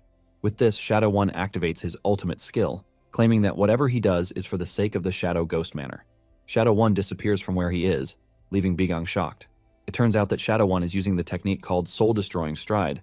Bigong recognizes it as an elusive movement technique that, after erasing the user's presence, throws the target into a state of total confusion. The technique also relies on speed, and in that moment of confusion, the target gets hit before even realizing it.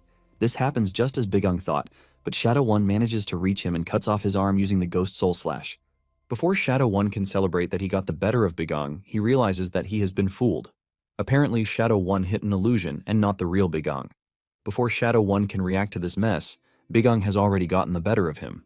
Bigong lands a powerful punch to Shadow 1's head to send him flying. Shadow 1 hits the wall, removing his mask from his face. Even Shadow 5 is shocked to see his boss getting punched around. While still feeling the pain from the attack, Shadow 1 asks Bigong how he was able to track him. Bigong knows that the ninjas take pride in their stealth skills, but little do they know that he can clearly see them, all thanks to his search magic. The search magic works like a heat-seeking machine, giving Bigong the ability to see anyone, even if they are using stealth, just like the ninjas. Since he has taken down Shadow 1 and shown him that he is not on his level, Bigong suggests that they have a civil conversation, as he had earlier suggested. Shadow 1 has no choice at this point but to hear what Bigong has to say. Bigong then starts to talk about the Ghost Manor, which is formerly known as the Origin Sect. This sect was a mysterious sect like a ghost. They never once appeared in any official events, and it is not clear whether they are orthodox or unorthodox. Their true goals and aims are kept a total secret. They were so well hidden in secret that when the sect was wiped out decades ago, most of the region didn't hear about it. It was only those who were born and raised in the Origin Sect, loyal to the end, who knew the actual truth. It was those who survived the attack that emerged under a new name, the Ghost Shadow Manor. The ninjas of the Ghost Shadow Manor now go around the region, gathering information, and in the end, they turned out to be a secret organization that carries out dirty tasks and dangerous assignments. However, all of these are for the sole purpose of one thing, and this is the restoration of the Origin Sect. Basically, this is their primary mission and what they care about. Shadow One is absolutely shocked as he hears Bigong reveal everything that makes up their organization. He doesn't want to believe that someone who is an outsider knows about the organization's history. There has never been a time in history when the information about the Origin Sect has been leaked. Bigong then goes straight to the point. He tells Shadow One that he has 2 missions for him. He tells Shadow One that if he completes the 2 missions, he will give him information on that thing that he has been searching for. Shadow One clenches his fist in frustration as he reveals that he has been searching for clues for 20 years but has found none. He then screams at Bigong, asking him if he knows what the organization is searching for. With a calm voice, Bigong replies that the organization is searching for the blood of the Origin Sect. Bigong then specifies that they are looking for a unique bloodline that can fully inherit the sect's martial arts. These sets of people always have a distinctive birthmark on their left wrist. Shadow One calms down when he realizes that Bigong knows what he is talking about and not just spewing nonsense. This is the core of the sect's restoration and the very reason they have been wandering for so long. Shadow One is surprised that Bigong knows this because even within the Ghost Shadow Manor, only a select few should be aware of this secret. Shadow One asks Bigong how he knows, but he refuses to answer, telling him that he will only answer once he has accepted his request. Bigong tells Shadow One that he is also free not to accept and he can continue wasting his life tailing people. Realizing this fact, Shadow One stands on his feet, grabs his sword, and politely accepts the mission. However, Shadow One promises to fight Bigong with everything he has if he later finds out that he is deceiving them. Bigong doesn't worry himself about this, but he is glad that Shadow One has accepted his request, and he proceeds to give him his first mission. Elsewhere, a deadly assassin lady is seen taking out a bunch of thugs. She single-handedly wipes them out but leaves their vice leader for last. The vice leader, Ma Kuo, and his gang are accused of raiding a village and forcefully taking advantage of the women. It was the women who survived the attack that sent the lady assassin to take out Mac. She sits on Mac, restricting him from moving, and the guy wonders how he is not able to move his body or gather his inner energy. In fact, his internal energy is fading away really fast. In a desperate attempt, Mac reminds the assassin that he is the vice leader of the deadly gang. The lady assassin doesn't care about this, and she finishes off the guy by pushing her sword into him. After she is done unaliving the bad guy, she stands near the window, and this is when a messenger bird shows up. The assassin lady has been given her next target, and it turns out to be Bigong. Moving on to Bigong and his students. Bigong is personally monitoring Dan's training. He leads him on how to move and the right position to stay. Bigong notices that Dan is giving him attitude, and just as usual, he prepares to hit him. However, Dan begs him to stop, asking him why he is not beating Yon. Dan points to Yon, who is having his own personal training session. Yon is just standing there without doing anything, and Dan questions this. Bigong reminds Dan that Yon is not on his level, and when he tries to argue, Bigong angrily beats him since this is the only thing he responds to. Bigong walks away but glances at Yon from the corner of his eye. He is impressed that Yon is doing so well on his own. He urges him not to be bound by the original sword techniques of the Supreme Dragon Heaven Severing. He wants Yon to go to the swordsmanship that his senses are guiding him to. Bigong knows that Yon's talent is going to help him reach a higher level. Just then, Dan shows up again. Bigong asks him if he has completed his chi circulation, but Dan says no. He has come to talk to Bigong because he is worried. He doesn't know if he can really circulate his chi if he does as Bigong ordered him to. Bigong then tells Dan that he has no choice. He lets him know that the only way out of his problem is for him to accumulate enough internal energy. Bigong then asks Dan if he is gathering elixirs as an alternative, but he says no. Since this is not the case, Bigong tells him that the only way for him is to keep circulating his chi. Dan then agrees to do what Bigong says, and dejectedly walks away. Bigong understands why Dan is feeling insecure. He knows that Dan will not be proud of how he beat Yon because it was mainly tricks. However, Bigong knows that it is not something that can be dealt with in a hurry. Bigong then meets with Shadow One to ask him about the progress of the mission. Shadow One reveals that it has been 10 days with no progress. Bigong is worried because this might affect his plan. Just then, Deong shows up. Since Bigong is not in a good mood, he gives Deong a very disgusting look that is hard to miss. Deong questions Bigong on this, and Bigong tells him that he is disturbing him since he is busy with his class. Deong doesn't think Bigong is busy because he's just walking around. Deong wishes he could take on Bigong, but what he saw in the mountains that day let him know that he is no match for Bigong. Deong then tells him to go to the main hall because Semyoung wants to see him. Bigong honors the summons and makes his way to the hall. Semyoung is already waiting for him, and he asks Bigong how he has been faring. With a smile, Bigong mentions that he has been enjoying life with his talented students. Semyoung is not happy with the way things are going for Bigang, but there is nothing he can do about it. Semyoung then tells Bigang about one of the requirements of the academy. Since the academy is under the Orthodox Alliance, Semyoung says the alliance is doubtful of Bigang's proficiency. Apparently, the alliance has taken a keen interest in Bigang. Bigang is surprised that the alliance is after a nobody like him. Just then, a beautiful girl enters the room. It turns out the girl is an inspector sent by the alliance to evaluate Bigang. The girl introduces herself as Mei Solan, but the presence of Mei in the room trips something off in Bigang's head. However, he lies that he was captivated by her beauty. Semyoung then explains that Mei is a rising female master within the Orthodox Alliance. He adds that the lady is incredible and she reached the peak realm at a very young age. Semyoung urges Bigang not to do anything that will destroy his relationship with Mei. Bigang laughs at this and assures Semyoung that he will be a good boy, but something about Mei seems off to Bigang as he stares at her with a suspicious look. In a flashback, we get to see the mission that Bigang gave Shadow One. He asked him if he knew the soul-taking celestial maiden, who is an assassin, and Shadow One said yes. Shadow One says the lady is a contract assassin who works by herself with no affiliates or comrades. The soul-taking maiden is known to never miss a target she is being given. Shadow One claimed that he had never met her, but her targets were always found with life sucked out of them. In addition to this, it is said that she is quite beautiful. Shadow One asks if his mission is to kill the assassin, but Bigang says no. In fact, he wants Shadow One to call the assassin to the academy. This shocked Shadow One, but while he is still processing this, Bigang tells him to cancel his deal with Semyoung and lies that something came up. Shadow One does as told and cancels the deal he has with Semyoung. He even promises to pay the commission fee. He then tells Semyoung that he will introduce him to someone who can actually do the job, and this is when he tells Semyoung about the deadly assassin lady.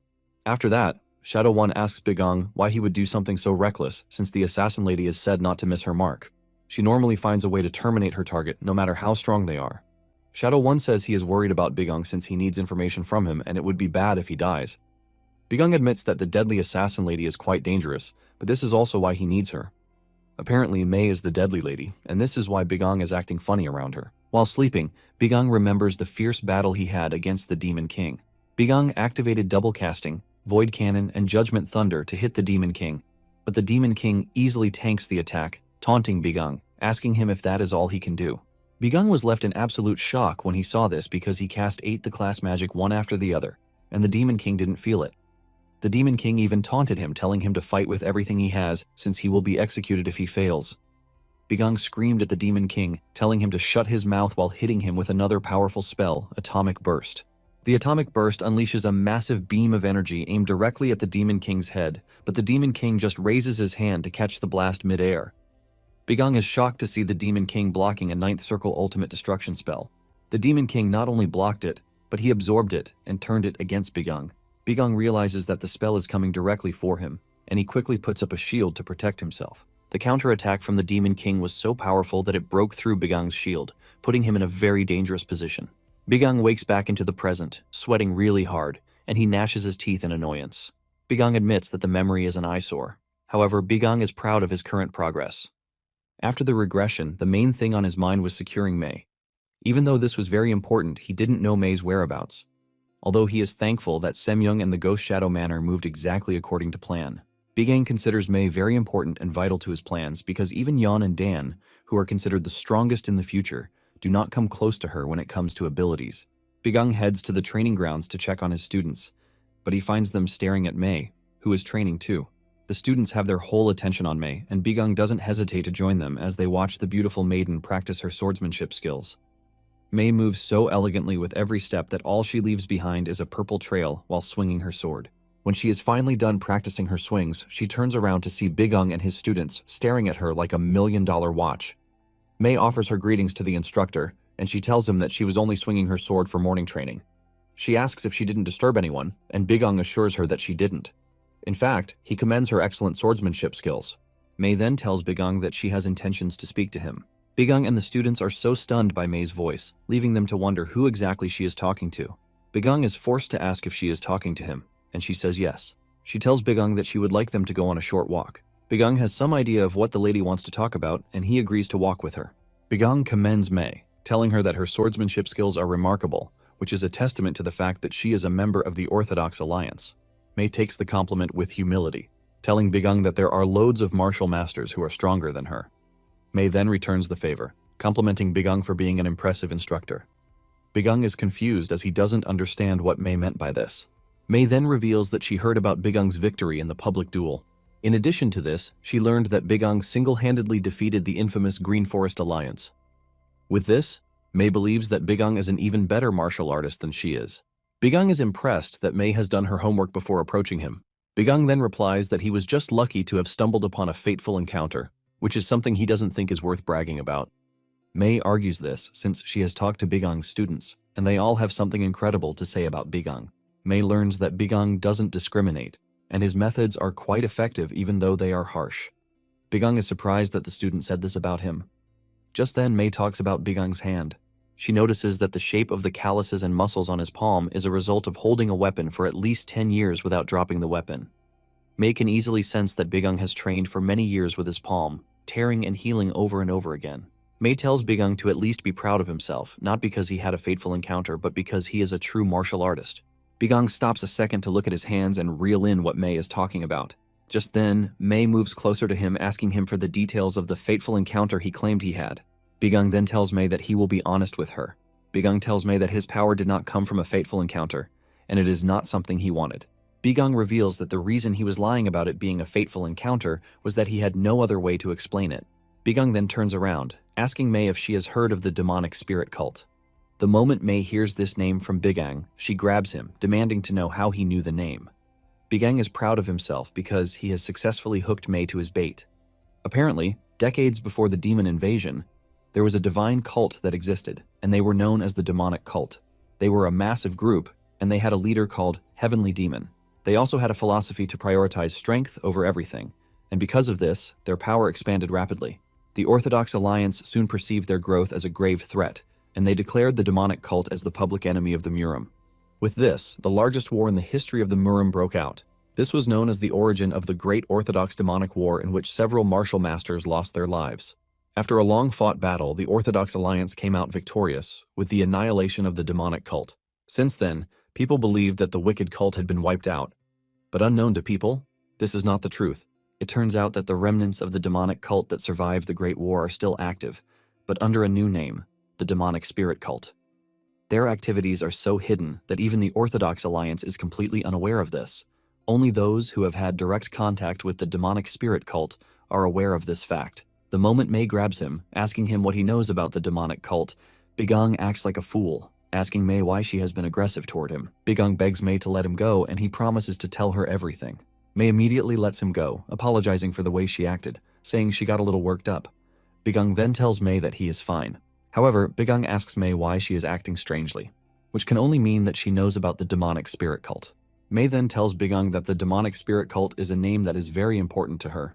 Mei begs Bigung, telling him to explain everything in full detail and with honesty. Bigung smiles evilly, knowing fully well that he has Mei exactly where he wants her.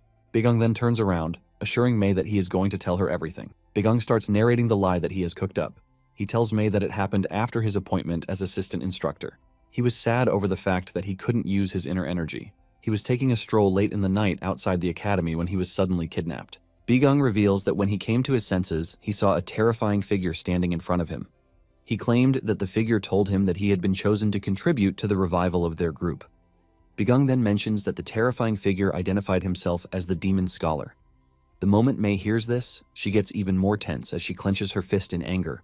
Bigung reveals that he was forced to ingest poisons while they operated on his inner organs time and time again. Bigung tells Mei that he later woke up and found himself abandoned in their group's hideout. He had gained power, but instead of inner energy, he gained the ability to use innate core energy. Mei is shocked to hear this. Bigung then explains that his use of the innate core energy is why he doesn't see the power as a blessing, since using innate core energy means he is draining his own life force. Bigung stretches his hand toward Mei, telling her that she is free to check his pulse to see if he is lying or not. Bigung knows that Mei has no choice but to believe everything he has just told her, even though it all sounds weird. Apparently, the innate core energy is made up, but the rest of the information about the demonic spirit cult matches Mei's personal experiences. Bigung adds further, telling Mei that she is free to come check out the hideout where he was abandoned. Bigung says there was no one in the hideout when he woke up, but he believes that there might still be some clues left behind. Bigung claims that the hideout is quite far, so they won't be able to go there that night. He suggests that they meet outside the academy tomorrow night so he can guide her to the hideout. After this, Mei leaves to think about what she just heard. Everything Bigung told her was absolute BS since he never met anyone from the demonic cult in his past life. His power also has nothing to do with innate core energy because it is pure magic. Everything was a lie he made up just to get to Mei, and he was able to craft these lies because he heard them directly from her. In a flashback, Bigung is strapped to a machine to be experimented upon by the demons. He screams in pain while the demons monitor his condition. The demons were able to discover something interesting about Bigung. They realized that he was exceptional, even though he was considered trash among humans. The demons were able to unlock something great in him, and they kept increasing his magic output. After they are done with their daily experiments, Bigung is returned to the cell where they are keeping other humans like him. Even though Bigung usually had the worst experience when it came to the experiments, he refused to die. It turns out that among those living in the same cell with him is a disabled Mei, who is missing her left arm. After his conversation with Mei, Bigung heads into the woods. Once he realizes that he is alone, he tells his stalker to step out. Apparently he knows that Shadow 7 has been following him. Bigung clearly knows that the Shadow Company will leave someone behind to keep an eye on him. Shadow 7 almost gets his head crushed by a stone again, but he quickly rushes out from where he is hiding, while seriously wishing that he was not the one left to keep an eye on Bigung. Bigung then throws a scroll to Shadow 7. He tells him that the first page is the location where he wants him to go. However, the second page has specific instructions on what to do when he gets to the highlighted location. Bigung says the cave looks like a rock wall from the outside, but once Shadow 7 enters, Bigung wants him to draw the images on the second page of the scroll all over the walls. Bigung is pretty sure that Shadow 7 won't understand the writing, but he doesn't need to worry about it. He just wants him to draw as many of the images and writings on the wall before dawn. Shadow 7 is surprised when he hears this, and he tries acting stubborn, asking Bigung why he should do what he says. All it took from Bigung was a change of expression, and Shadow 7 quickly changed his mind. He immediately heads over to the location, and Bigung screams at him to get it done by the next morning. Bigung knows that it is going to be a rush job done overnight, but he is sure that it will be enough to fool his target. Bigung plans to make everything work just the way he wants. Meanwhile, Semyoung meets with Mei, asking her about the progress of her investigation. Even though Bigung has told her about the demonic spirit cult, Mei decides to keep it to herself. She tells Semyoung that she has not uncovered anything, and it might take some more time before she gets any real information out of Bigung. Semyoung then urges Mei to be thorough with her investigation since he is pretty sure that Bigung is hiding something. Semyoung claims that Bigung is going to be a threat to the Orthodox Alliance if it turns out that he is part of a notorious group. Mei then tells Semyoung that she doesn't care what group or cult Bigung belongs to. She stabs the table with her knife to show dominance. Mei then asks Semyoung if she has permission to kill Bigung if he tries anything funny. Trembling in fear, Semyoung tells Mei that she is free to do as she sees fit. Mei is already wishing that Bigung is lying to her so she can cause him a world of agony while she bleeds him dry. The following morning, Bigung sits down to meditate and improve his energy core. His energy core has improved slightly, which is thanks to the top-grade monostone that he previously absorbed. However, he is still barely at the level of a 6th circle mage. At his current level, he believes that he should be able to handle at least 1 or 2 peak-level martial masters. Bigung is confident that there is only one person who poses a threat to him within the academy.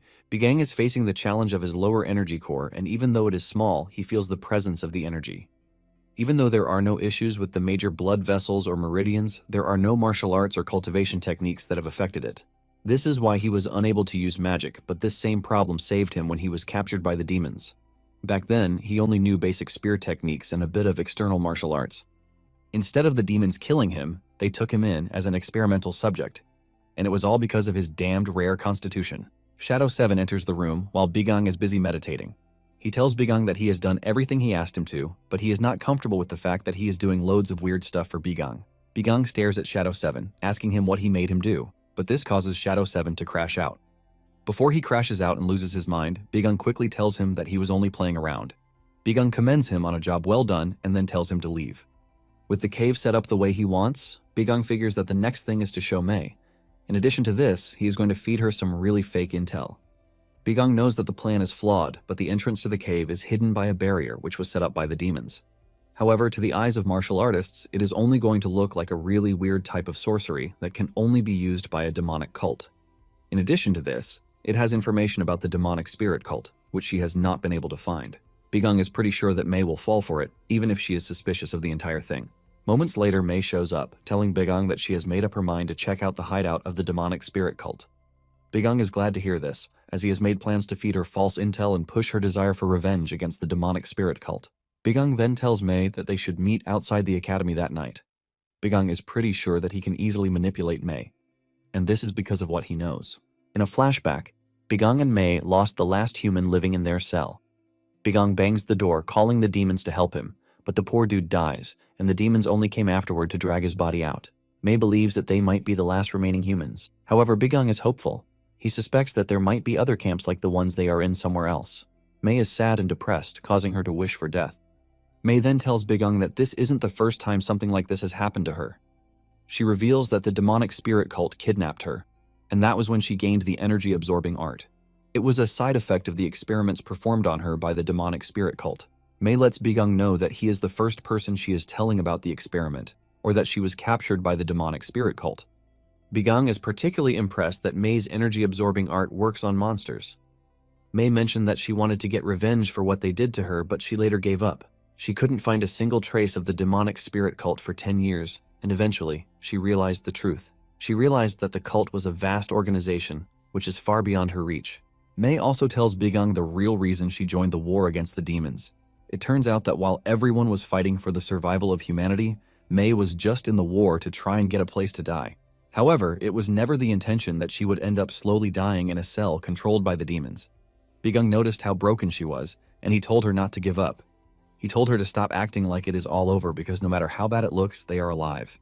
Bigang was also stubborn, and he was determined not to die in the hands of the demons while being treated like trash. Bigang tells Mei to try her best to stay alive. He even promised to help Mei to help her track down the demonic spirit cult and get her revenge if by any chance they escaped from the demons. Mei smiles when she hears this, but it is enough to lift her spirit. Now in the present, Bigang is on his way to the cave. He wonders why the memories from years ago started popping into his head, and he believes that this only happened because he met Mei again. However, Bigang doesn't want to succumb to emotions because his priority is to make sure that Mei becomes a vital part of his plan. Bigang knows that Mei doesn't know the true extent of her ability yet. Bigang wants Mei on his side because her ability is one of the key components he needs to take down the Demon King. Meanwhile, Mei has reached their meeting location already. She scouted the area beforehand to make sure that there were no traps or anything suspicious. Since there is nothing suspicious in the area, Mei starts believing Bigang's story that he was kidnapped by the demonic spirit cult. Just then, she hears footsteps behind her and she assumes that it is Bigang. She turns around to see that she is totally wrong. Instead of Bigang, there is a giant and scary dude standing behind her. Mei wakes up from a dream memory of her younger self playing in the snow. She finds herself tied to a pole with several thugs standing in front of her. It turns out that she has been captured by the Black Death sect, and the giant dude in front of her is their leader, Wee Sang-tak. The Black Death sect is a notorious sect known for robbery, abduction, and every other vile crime that is known to humanity. In fact, the leader and the vice leader of the sect are brothers. Mei cannot believe that she allowed herself to get captured.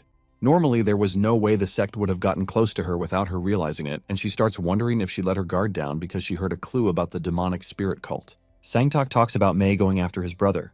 He believed that Mei was able to defeat his brother by seducing him, but he later realized how wrong he was. Before they could capture her, the sect had to sacrifice lots of people. Mei taunts Sang-tak, telling him that he talks too much. She asks him if he is ready to taste the dust like his brother.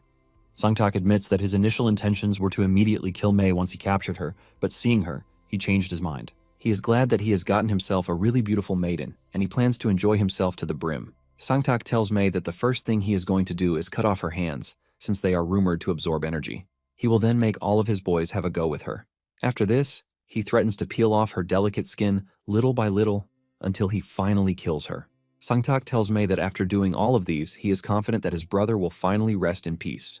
Mei still takes a dig at Sang-tak, telling him that his entire plan is too trash to be called revenge.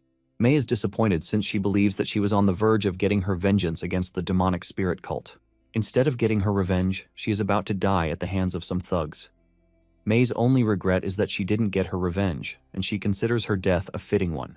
The men are already hyped to have a go at Mei as they tell their leader to slash her and let the fun begin.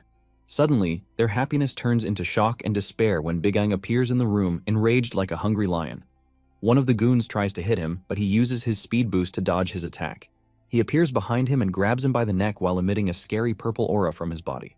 Bigang is so pissed that Sang-tak and his boys almost made his efforts for the last 100 years go to waste. Without holding back, Bigang releases a wave of lightning bolts through his opponent's body. He lights up like a Christmas bulb, leaving everyone who is watching horrified. By the time Bigang is done with him, all that is left of him is his charred body. The goons are scared because of what they just witnessed, but Sangtak screams at them, telling them to attack Bigang. This only makes Bigang even angrier. He uses another spell, Blink, to vanish from their sight. While they are still wondering where he is, he appears behind. Using a spell called Airburst, he blows off a thug's head. Before the others realize what is happening, Bigang is already after them. He slashes a thug right in the chest, spilling blood everywhere. The rest of the bunch stares at Bigang as he looks down on them menacingly while wielding his mana blade. They want to run, but Bigang cuts through them with one slash. In no time, Bigang turns the entire room into a pool of blood while the thugs scream for help. The ones that are still alive beg Bigang to spare them. Even Mei is left in total disbelief as she cannot fathom the idea that she is staring at the same Bigang that she has been investigating at the academy. While dealing with the thugs, Sangtak tries to take him down from behind.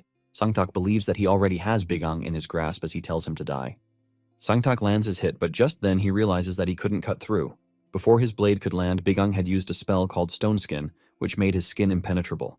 Sangtak is shocked when he realizes that what he just witnessed is enhanced defensive energy. While he is still trying to wrap his head around this, Bigang kicks him in the mouth, sending him flying across the room. Sangtak's entire face is mangled, and Bigang walks up to him. He pins him down and then activates a gravity spell. Looking like a proper maniac, Bigang jumps up to crush Sangtak's head with enough force and the active gravity spell. Bigang crushes not only Sangtak's head, but his entire body, leaving only a crater. Just then, he hears Mei call him. He turns around to see Mei with a knife. She is maintaining a defensive pose while asking Bigang who he is. Suddenly, Bigang switches from his rageful self into a bright person. He smiles, telling Mei that he is so happy that she is safe. Bigang claims that he started searching for Mei after he realized that she was not at their meeting place. Bigang smiles weirdly while saying his tracking technique is pretty useful. Even with his jokes, Mei doesn't let her guard down. Bigang realizes that things are messed up than he thought. Bigang concludes that his original plan to use pre-regression information has officially failed. This is because he wasn't expecting people to have Mei as their target. He wonders what it is that he can do since he cannot afford to lose Mei. It is pretty simple that he needs to get Mei on his side since he needs her against the Demon King. During his battle against Tarrant, he noticed that his most annoying ability was his nullification barrier, which renders any attack, regardless of attributes or form, totally useless.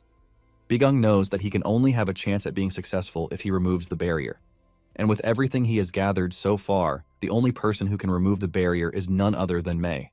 Mei has the ability to absorb the inner energy of whoever she touches, and she obviously thinks it is the limit of her power. However, her true power allows her to absorb and even erase any conceptual power. Although she has to reach a high level to do this, Bigang needs her at that level as soon as possible. Bigang starts thinking of subduing Mei, but Mei screams at him, telling him not to move or else she will kill him. In a flashback, Bigang is returned to the cell after a painful experiment had him screaming his lungs out. He lies on Mei's lap while trying to hold on to life. The demons stand by their monitor screens, watching Bigang. The demons are impressed at how strong Bigang is mentally since his whole body feels like it's been shredded. However, the demons believe that Bigang will break at some point since there is no human who can endure the level of mana they have infused in his body. The lead scientist says he is okay with Bigang dying since they have already gathered all the experimental data that they need on Bigang. He is also worried that Bigang might become a threat in the future if allowed to live. Mei realizes that the different energies injected into Bigang's body are clashing, which is resulting in them rejecting each other. Mei wondered if the demons were really planning to kill him. Bigang subtly called on Mei, telling her to kill him because he can no longer take the pain. Mei scolds Bigang, telling him to stop saying rubbish. She reminds him that they need to stay alive together so that they can get their revenge. Suddenly, Mei noticed that Bigang was already losing consciousness, and his body was even breaking down. Just then, Mei resorts to a desperate move to use her powers on Bigang. Shortly afterward, Bigang wakes up to realize that his pain is gone, and all of the clashing energies inside him have also vanished. Bigang is totally confused about how this is possible until he hears Mei's voice behind him. Bigang is shocked to see that Mei has absorbed everything, and her body is on the verge of breaking down. Bigang screams at her and he tries rushing toward her, but he falls to his knees since he is still weak. Mei tells him to stay still since he was just about to lose his life. Mei explained that after she learned that her abilities work on the demons, she learned that she can actually absorb more things than she thought. She actually managed to absorb the energy inside Bigang, but because the energy is strange to her system, she couldn't erase it. Mei scoffs, saying it might have worked if she had realized it a bit sooner. On the other hand, Bigang was crashing out since he knew that Mei was dying. He asks her why she would risk her life and do such a thing for him. Mei then tells him that she did it because Bigang once told her not to give up. Bigang weeps bitterly, telling Mei that he only said this to keep her alive. With her last strength, Mei tells Bigang to stay alive. She wants him to live on and remember that there was someone named Mei. She also made mention of something before she finally passed on. Now, in the current timeline, Bigang tells Mei not to be nervous, assuring her that he has no intention of harming her. He proves this by dropping his sword, but Mei still doubts his intentions. Mei then asks Bigang how he was able to track her down. She also wants to know if the techniques that Bigang used can be considered martial arts. Mei continues to debunk everything that Bigang has told her, as there is no way she is ready to believe any of it. Mei screams at Bigang, demanding that he reveal his real identity. Bigang calmly replies, telling her that there is no way she is going to believe even if he tells her. Instead of trying to tell her the truth, Bigang tells Mei that he has something for her. Mei demands to know what it is, and Bigang starts by assuring her that he is going to help her take revenge on the demonic spirit cult. The second thing is that he is going to make her martial arts and absorption skills even greater than they currently are. Mei is shocked as Bigang spills everything that he plans to do. Bigang then adds that he is going to be responsible for Mei, protecting her from anything that might want to harm her. However, Bigang has just a single request, and this is for Mei to stay at the academy so she can be by his side. When Mei hears this, she gets mad, demanding to know what Bigang meant by this. She assumes that Bigang wants her to become his mistress. Bigang then tells Mei that he doesn't mean it the way she is putting it. He lets her know that he means it in the literal way. All Bigang wants is for Mei to be safe. Even with this, Mei still doesn't believe Bigang, as she thinks he is just saying trash to save his skin. Mei is worried that Bigang has some ulterior motive, which is why he wants her around. Mei calls Bigang a pervert, telling him to get lost. She lets Bigang know that she would rather die than accept Bigang's proposal. Bigang then mentions her parents, telling her that they would not be happy if she decides not to take the offer. He also calls her by a specific name, Lanlan, shocking Mei. In a flashback, Mei's parents learn that their daughter was born with a difficult destiny. It was the Taoist who told Mei's parents to give her the name Sholan. He told them that it is a name that holds power, and with this, she will be able to endure in times of trials. When Mei got older, her parents told her this story, but she only made fun of them, telling them that they shouldn't have believed what the Taoist told them. Her parents explained to her that they already had a name ready for her before the Taoist told them the name that they should give her, and the name was Lanlan, which means shining orchid. Mei realized that her parents were worried, but she told them not to, saying she would take care of any problem that came their way. Not long after this, Mei's parents are killed. While crying over her parents' bodies, the leader of the demonic spirit cult appears, telling Mei that she has been chosen to help revive their group. This was where Bigang was able to get the lie he told Mei at the academy. Back in the Black Death sect hideout, Mei becomes more suspicious of Bigang, holding her knife to his face while asking him how he knew about Lanlan, since it is a name known only to her family. Bigang subtly tells Mei that he can't tell her since there is no way she is going to believe him. Bigang pushes her blade away and turns around to leave, telling her that he has told her everything that he can, and she is left to make her choice. However, he lets her know that the promise he made earlier was not an empty one. With this, Bigang leaves the hideout. Mei is left in shock as she tries to understand the great difference between a rageful Bigang and the playful one she saw at the academy. When Bigang returns to the academy, he finds Shadow 7 waiting for him. Shadow is surprised that Bigang was able to slip past him. Shadow is blurting out a bunch of nonsense when Bigang turns around to look at him. The cold and scary stare from Bigang scares Shadow 7 so bad that he runs out of the room, telling Bigang that they will continue their discussion later. Without cleaning up, Bigang falls on his bed in frustration. The next day, Bigang heads to the training ground to check on his students, but his mind is not settled. All he can think of is Mei. Bigang believes that he has messed things up with Mei, and there is no way she is going to believe him. Bigang assumes that Mei has retreated to carry out her own investigation, which is something he would absolutely do. Another part of Bigang tells him to track Mei down since she is absolutely crucial to the plan he's been putting together for hundreds of years. Suddenly, Bigang hears one of the students greeting Mei. Bigang is shocked, and he turns around to confirm. Lo and behold, it is none other than Mei, and she is all smiley and cheerful. Mei walks up to Bigang and she apologizes for interrupting him. She demands that they have a quick discussion, and Bigang quickly agrees. While the students are training and meditating, Bigang and Mei stand in the distance to have their talk. Mei demands Bigang's hand, and after checking it, she concludes that it is true that Bigang cannot use martial arts since there is no trace of inner energy flowing in his meridians. Bigang asks her if she believes him, but this only triggers her anger. She lets Bigang know that there is no way she is going to believe him after all the lies he told her. Mei doesn't appreciate the fact that Bigang has been deceiving her since they met. Bigang adds that he also intentionally asked Mei to investigate his past. Mei realizes that Bigang has been using her from the start. Mei lets Bigang know that she's curious to know how Bigang learned about her family and past, but since she can't beat the information out of Bigang, she is ready to let Bigang deceive her one more time. Bigang then reveals that he had already given up, believing that she had left. Mei mentions that she could have left since it's the rational thing to do, but she wants her revenge against the demony spirit cult so badly that she wants Bigang to keep to his word. However, she promises Bigang that she would move mountains to kill him if it turns out that he is actually lying to her.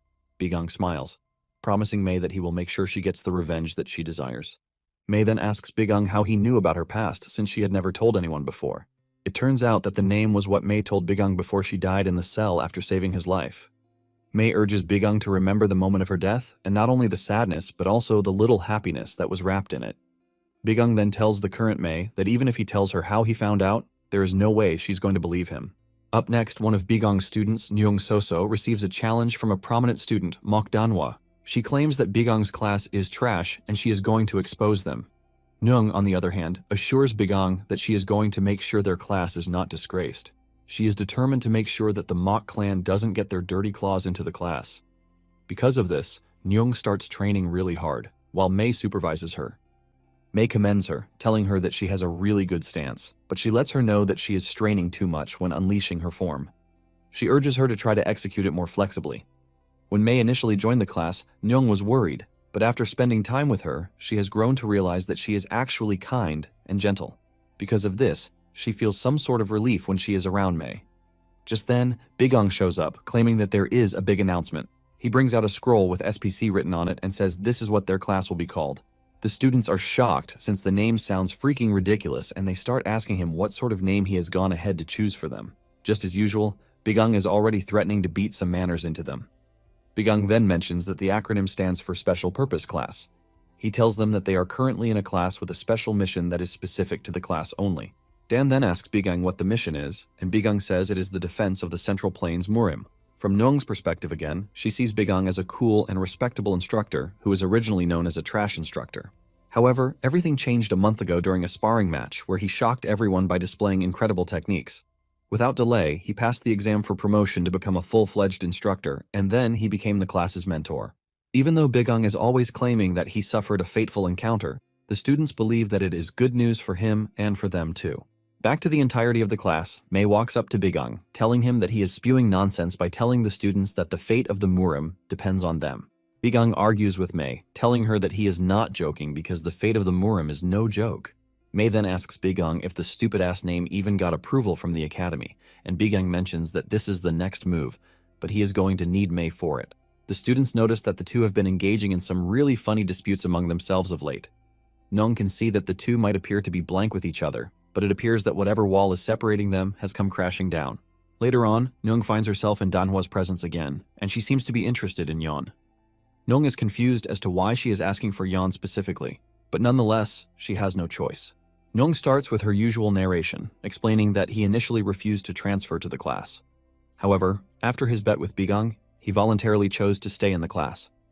Aside from this, Nyung mentions that she really doesn't have anything to say about Yeon. Nyung then mentions that Yeon has been receiving separate training from the rest of them since the beginning. Danhwa hears this and gets mad, believing that Bigang is intentionally neglecting Yeon, but Nyung quickly clears the air, saying she is getting it all wrong. Deep down, Nyung is wondering why Danhwa is getting mad again. Nyung mentions that she has seen Yeon personally spar with Bigang on several occasions. With what Nyung knows, she tells Danhwa that Yeon is the only one who has gotten the opportunity to cross blades with Bigang. Apparently, most of the time, he is always standing silently in front of the dummies. But even with this, Bigang is always warning them not to disturb him. Even with Nyung's simple explanation, Danhwa concludes that Yeon is getting neglected. Danhwa then asks Nyung if Yeon is fine with his current treatment, and Nyung replies that she is not entirely sure, but it appears that he is not dissatisfied at the same time. After Danhwa is done hearing her daily dose of stories, she and her gang tell Nyung that she can leave, but they let her know that they definitely have their eyes on her. After the gang is gone, Nyung celebrates that she was able to protect SPC, but she later learns that Yeon and Danhwa have been betrothed to each other since childhood. Soon afterward, Ghost One heads to Bigang's roof, and even though he is moving with his concealment skill fully active, Bigang easily catches onto him, reminding him that his concealment skill is total trash when it comes to him. However, Bigang asks him why he has come to see him because he wants to believe that it is something quite important.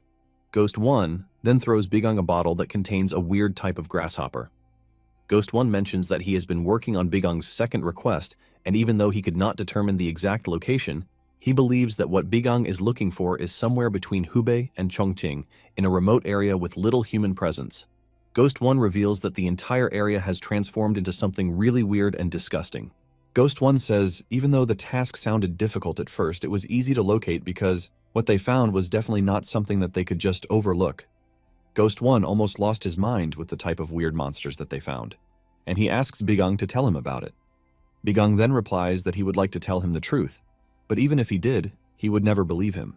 Bigang then puts in simple and straight words, saying that the monsters are a harbinger of disaster. Basically, the invasion of the world by the demon race will happen in 10 years, but after careful investigation, Bigang realizes that the signs were already there. Around 4 to 5 years prior to the invasion, strange plants and animals that had never been recorded before started showing up in the Central Plains. 2 years before the invasion, mutated beasts started to attack humans, and half a year before the invasion, people began to suffer from mysterious and inexplicable diseases. This was all a plan by the demons, and no one else. The demons were able to easily terraform the environment by scattering mana stones everywhere. This basically turned the battlefield to their advantage, and the name of the tactic was basically known as terraforming. Bigang only got to know this after years of being with the demons. Bigang remembers that the very first place where the largest dimensional gate opened was in the Central Plains. Apparently, an entire city was wiped out in a single day during the invasion. After this, the largest dimensional gate that was ever reported emerged in Hubei. Bigang believes that there will be traces of terraforming in the area already if the gate is present there. This was his hypothesis before, but with the report that Ghost 1 just brought to him, he has managed to confirm it. There is one truth, and this is the fact that the Central Plains is gradually being polluted by the monsters. Bigang figures out that he has to go there to personally confirm the situation and also try to establish countermeasures. Bigang commends Ghost 1 for his hard work, and he tells him that the information that he promised him will be delivered via his subordinate in a few days.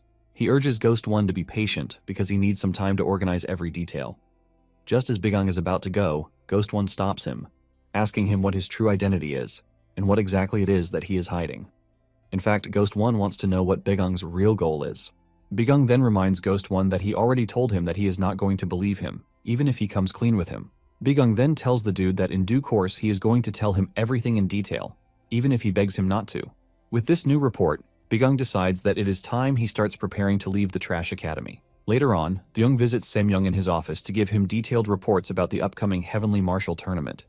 Apparently, they have been selecting the best of the best from each class, but Yeon is refusing to go. Deung mentions that he even tried to persuade him personally, but he maintained that it would only hinder his training. Deung tells Semyoung that he has already given up on trying to convince Yeon because he believes that Lee Big-yeom should be able to replace him, even though he is not as talented as Yeon.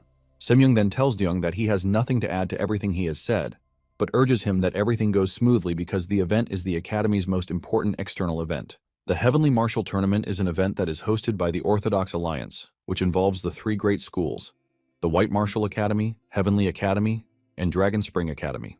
The best cadets from each academy usually gather to test their martial skills against one another.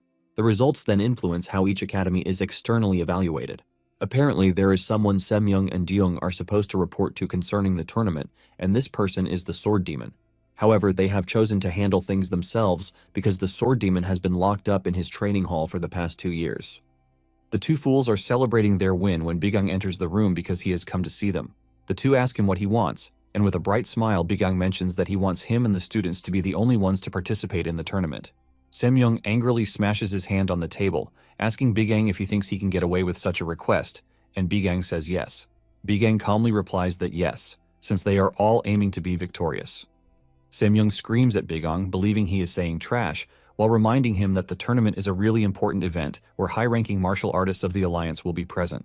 Semyoung claims that Bigang is not someone who is worthy of being sent to such a prestigious gathering. Since the two are ready to go low, Bigang is planning to go lower. He then asks Deung if he believes in his heart that he truly believes that he is qualified for the role. Deung decides to ask for more explanation, and Bigang doesn't hold back from roasting him, saying he is nothing but an old fossil. Bigang urges Deung to step aside because of the younger generation, but this only makes him angrier. Semyoung notices that Deung is already losing control, and he urges him to calm down.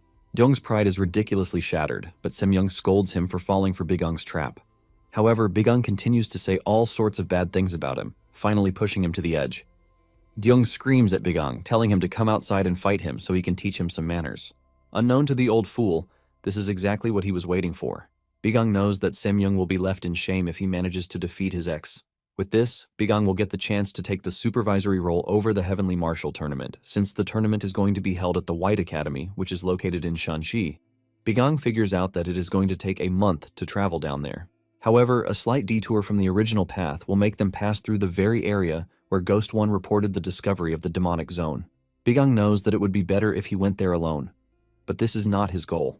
In addition to his series of sinister plans, he is aiming to destroy Semyoung if he tries to come after him after he is done taking care of Deung. Suddenly, Bigang senses an overwhelming and terrifying aura coming close to them. It takes Semyoung and Deung a minute before sensing the scary aura too.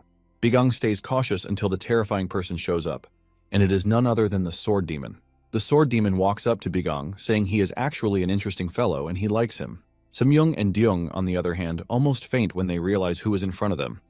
He might be known for many things, but his name is Sang Pilji, and he is the Academy's acting academy master. Still shaking from fear, Semyoung asks Sang what brought him to the office after a long while. Sang is pissed with Semyoung's question, and he asks him if he is trying to tell him that there are certain places that he can't go to in the school. Semyoung quickly changes it into a playful narrative, saying he was only joking. Bigang, on the other hand, is seriously worried because Sang is the strongest person he has met since he regressed.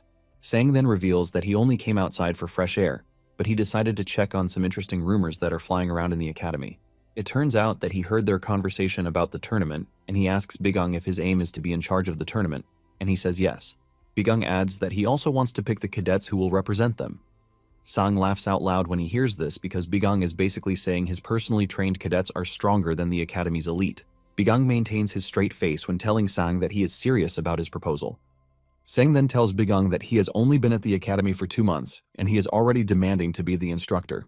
Since things have become complicated, Sang mentions that they are going to hold a public martial arts competition to decide the representative.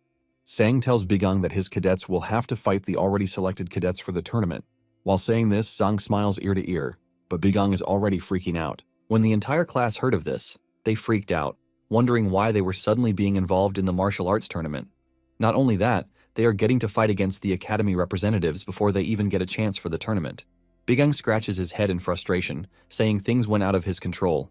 The class continues to grumble about how he didn't inform them first, but Bigang scolds them for acting out when he is trying to help them out.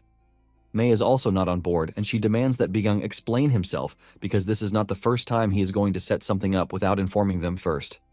Mei demands to know why they are suddenly participating in the tournament, and Bigang boasts, saying it is his own way of showing the class how wide the world is beyond what they know. Bigang basically calls the academy total trash, shocking Mei, since he is an instructor at the freaking academy. While everyone is busy freaking out, Yeon just calmly asks Bigang if the match bracket has been decided just yet. Bigang frustratingly says yes, revealing that he just went to get the schedule. Bigang calls out the names, and the first person on the list is Yeom Jaryung. Yeom almost loses the function of his mouth when he hears his freaking name on the damned list. Bigang tells him that he is going to be facing off against Sang Cho-jin from the Ferocious Tiger class, and he is also a first-year student like him. Yeom holds his head in frustration, and when Bigang sees this, he senses that he has some connections with Cho-jin. Yeom mentions that he and Cho-jin used to be in the same class, and even though Yeom challenged him to a fight multiple times, he was always getting beaten up. Bigang teases him, telling him that he should have at least tried to win even if it was just once. After this, Bigang calls the next name, which is Jo Muntak. Jo Muntak will be going up against Danhwa of the Flying Dragon class.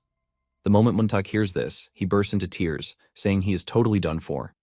Bigang is confused by his reaction, and he asks him who Danhwa is because he has definitely heard the name before.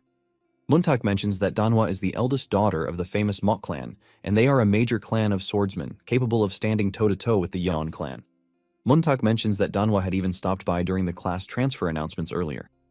This is when it dawns on Bigang that Danhwa is the lady who refused to join the class.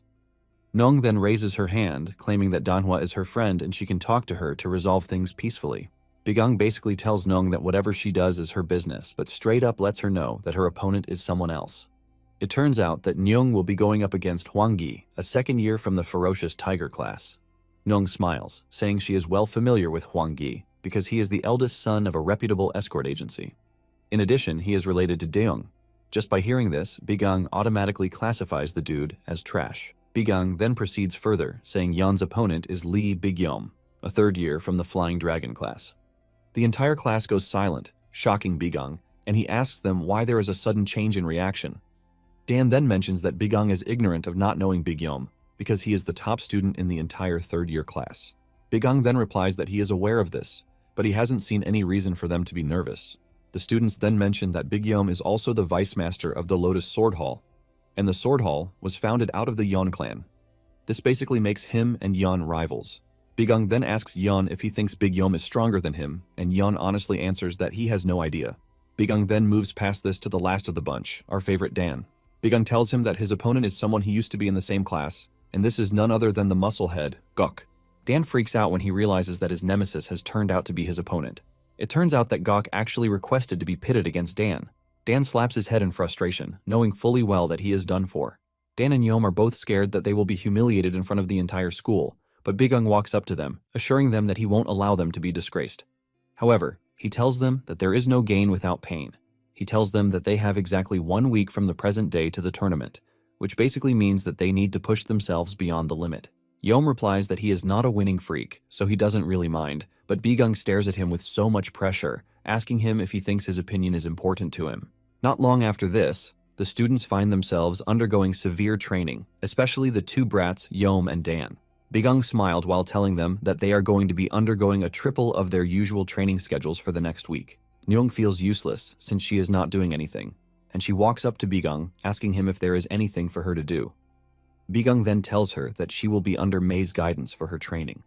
Nyong is glad to hear this, but the same thing cannot be said for May. She is frustrated that Bigong is basically deciding everything by himself. Yeon, on the other hand, walks away, saying he is going to continue his training the usual way he has always done it. Bigong has no issue with this, since he trusts the dude. Dan then asks Bigong if he's required to go through a special kind of training, but Bigong tells him to continue with his usual breathing cultivation training and nothing else.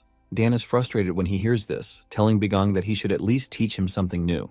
Bigong then reminds him that the breathing technique is currently the only way for him to get stronger at the moment. Bigong notices that Dan is worked up, and he believes that this is because his opponent is Gok. Bigong then tells Dan not to be worried about anything, since he defeated Yeon himself.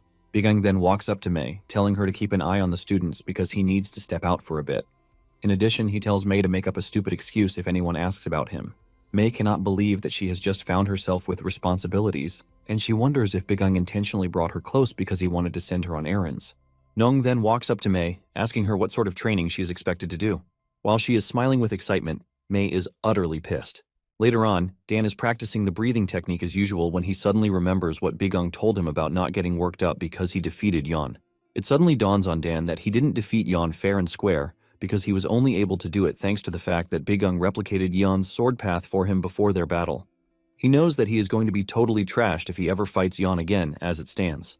Dan admits that his inner energy has improved, but the progress is still painfully slow. However, he's required to fight Gok in just 1 week. To make it worse, he will be doing it in front of people. Dan walks around thinking if he can really pull it off with the single technique that he knows. Just then, he notices some strange noise coming from the training room, and he walks over to check it out. He gets there to find Gok training really hard, and this sends a chill feeling down his spine. Gok suddenly turns around when he notices that someone is there. However, Dan hides behind the door, believing that Gok didn't see him. Unknown to him, Gok is already onto him. Just as he is about to heave a sigh of relief, Gok shows up behind him, scaring him, and he falls on his arse. Gok stares at him intently, claiming that he is there to spy on him while he trains. Dan starts to stutter, asking Gok why he is in the training so late at night. The question sounds very dumb to Gok, who screams at Dan, asking him if he is basically saying he is not entitled to train. Just the sound of Gok's voice sends fear down Dan's body, and he reminds Gok that he never really trained back when they were in the same class.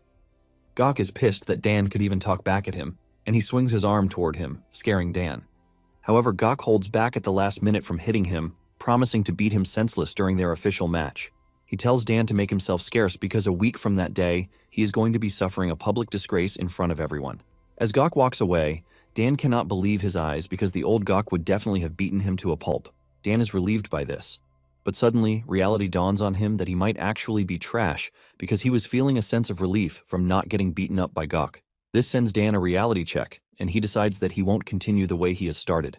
Later on, Yom is also seen swinging his sword around in an intense training session.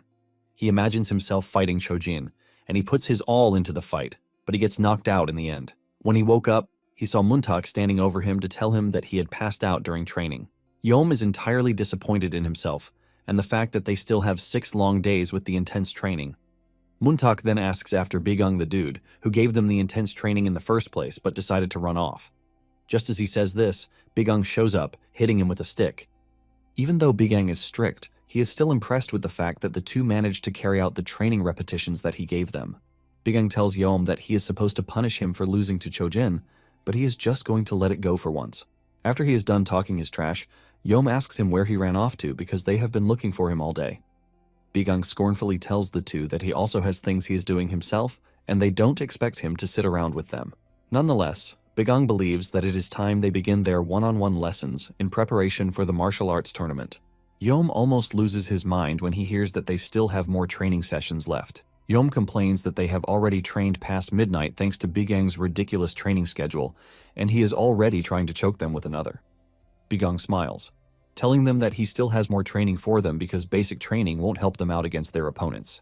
However, Yom still thinks it's impossible for them to even get the technique to defeat their opponents in just 1 week. Yom admits that their skills are average, and there is no way their hard work is going to beat the talents of people like Chojin and Manhwa. Yom then sincerely asks Bigung if they even have a chance against their opponents if they undergo the usual training regimen. Bigung finally comes clean, telling them that no matter what they do in a week, their chances of winning are not that high. Yom excitedly used the phrase, "I told you so," and Muntak, on the other hand, wonders what the point of the whole training is if they can't win. Bigung then tells them that if they follow all of his training procedures and schedule, they are not going to lose in the most embarrassing way possible. Muntak gets on his feet, saying Bigung is only talking big, and his words don't really matter. Muntak starts walking away, saying he doesn't care about the tournament again. He smiles in relief, telling Bigung that he is free to expel him from the class or even beat him to a pulp. But this won't change his mind. Bigung's alter ego almost steps out to beat Muntak just like he wanted, but Bigung controls it. Yom, on the other hand, asks Bigung if what he said about not losing in the most embarrassing way is actually possible. Bigung is shocked to hear this coming from Yom because he was already expecting him to quit. Yom admits that he doesn't have it easy, but unlike Muntak, he has a reason to fight. Yom reveals that he actually wants to get revenge against the annoying Chojin. Yom looks absolutely determined when saying this, and Bigung loves it. Bigung then tells him that because of how he just behaved and what he said, he has gotten full marks. Meanwhile, Yon is in training, and as usual, he is alone until Big Yom shows up, asking him why he suddenly cares about the tournament, because he never did before. Yon is shocked to see Big Yom coming to talk to him, and he asks him if he really came to talk to him about why he shouldn't join the tournament. Yon finally offers his pleasantries, but Big Yom tells him to hold because he is wise enough to know that they don't like each other. Big Yom asks Yon why he is suddenly joining the martial tournament. Yon then tells Big Yom that he is getting things wrong because the decision wasn't his, but the decision of his teachers. Big Yom laughs at Yon, saying he is only coming up with excuses, and he screams at him, telling him to speak the truth. Big Yom says that Yon is just pissed and bitter that he took his spot, and he is just trying to get back at him. Yon is disappointed that Big Yom is jumping to conclusions, which is what he is always doing. Yon walks past Big Yom, telling him that he is free to think whatever he wants because he is not in the business of changing his view. Big Yom angrily pulls out his sword and places it on Yon's neck, telling him not to overestimate himself because the only reason he tolerated him so far was because of the main clan, not because he was weaker than him. However, he no longer cares, since Yon has gone ahead to provoke him. Big Yom assures Yon that he is not going to pity him during the martial arts tournament. Yon finally speaks up, asking Big Yom what his true purpose is and why he is training in martial arts at the academy. Big Yom screams like a goat, saying he is doing this to reveal to the world the truth, which is unknown to the common people. And the truth he is talking about is that his clan's swordsmanship is superior to that of Yon's clan. After hearing this, Yon sighs, saying they both agree on the same thing. Big Yom is shocked to hear this, and he is forced to ask Yon what he meant. Yon ignores him and gives him a piece of advice, saying he shouldn't swing a sword that he doesn't intend to cut with because doing such will only destroy his clan's image. Big Yom is pissed at this, but Yon continues to ignore him, telling him that they are going to meet during the tournament. Big Yom angrily swings his sword at the ground to try and scare Yon, but he just ignores him. On the other hand, Dan is thinking about what Gok told him and how he plans to trash him around during the tournament. With what he saw and what Gok said to him, Dan can see that Gok is not joking around with the tournament. Dan is thinking about this when he turns around to see Yom practicing a really painful but what seems like an efficient technique. Dan immediately realizes that something about Yom seems totally different. Dan is about to walk up to him when Muntak stops him from behind, telling him not to disturb Yom. Dan asks Muntak what he is doing staring at Yom. and Muntak mentions that he is simply taking a break in the middle of his special training. Dan is surprised that Muntak is relaxed, and he reminds him that he is going to be in trouble if Bigang sees him. Muntak assures Dan that Bigang won't be coming because he spent all night teaching Yom a weird cultivation method. After this, he vanished from the academy again. Dan is surprised to hear this, and he assumes that Bigang taught both Muntak and Yom the technique, but Muntak quickly excludes himself, saying he didn't stay around for the lesson because he was exhausted. Muntak preferred his sleep, and he went to bed. Dan is pissed when he hears this because he specifically asked Bigang to give him another special training, but the only thing he told him was to continue with his breathing technique. Dan cannot believe that Bigang stayed all night just to teach Yom a new technique while abandoning him. Dan cannot believe that all he is going to do for 6 days is energy circulation, and then proceeds to fight the terrifying Gok, while everyone else is staring at them. Dan concludes within himself that whatever Bigang has planned for him is nothing but trash. On the other hand, Nyung just finished her training, and she thanks Mei for her guidance. Mei commends her for her hard work, and she urges her to rest because she must be tired. Mei wonders where Bigang has disappeared for the entire day, leaving her to teach the kids by herself. However, she admits that she is living a good life being a teacher because her former life was tedious. She then decides to check on the other cadets, and this is when she found Dan swinging really hard at a dummy. Mei is shocked to see Dan doing this when he is supposed to be working on energy circulation until the day of the martial duel. Dan then lies, saying Bigang told him the night before to start practicing sword techniques. Mei is shocked to hear this, but she believes him anyway, and she urges him not to overwork himself. After saying this, she leaves Dan to do his thing, and she leaves.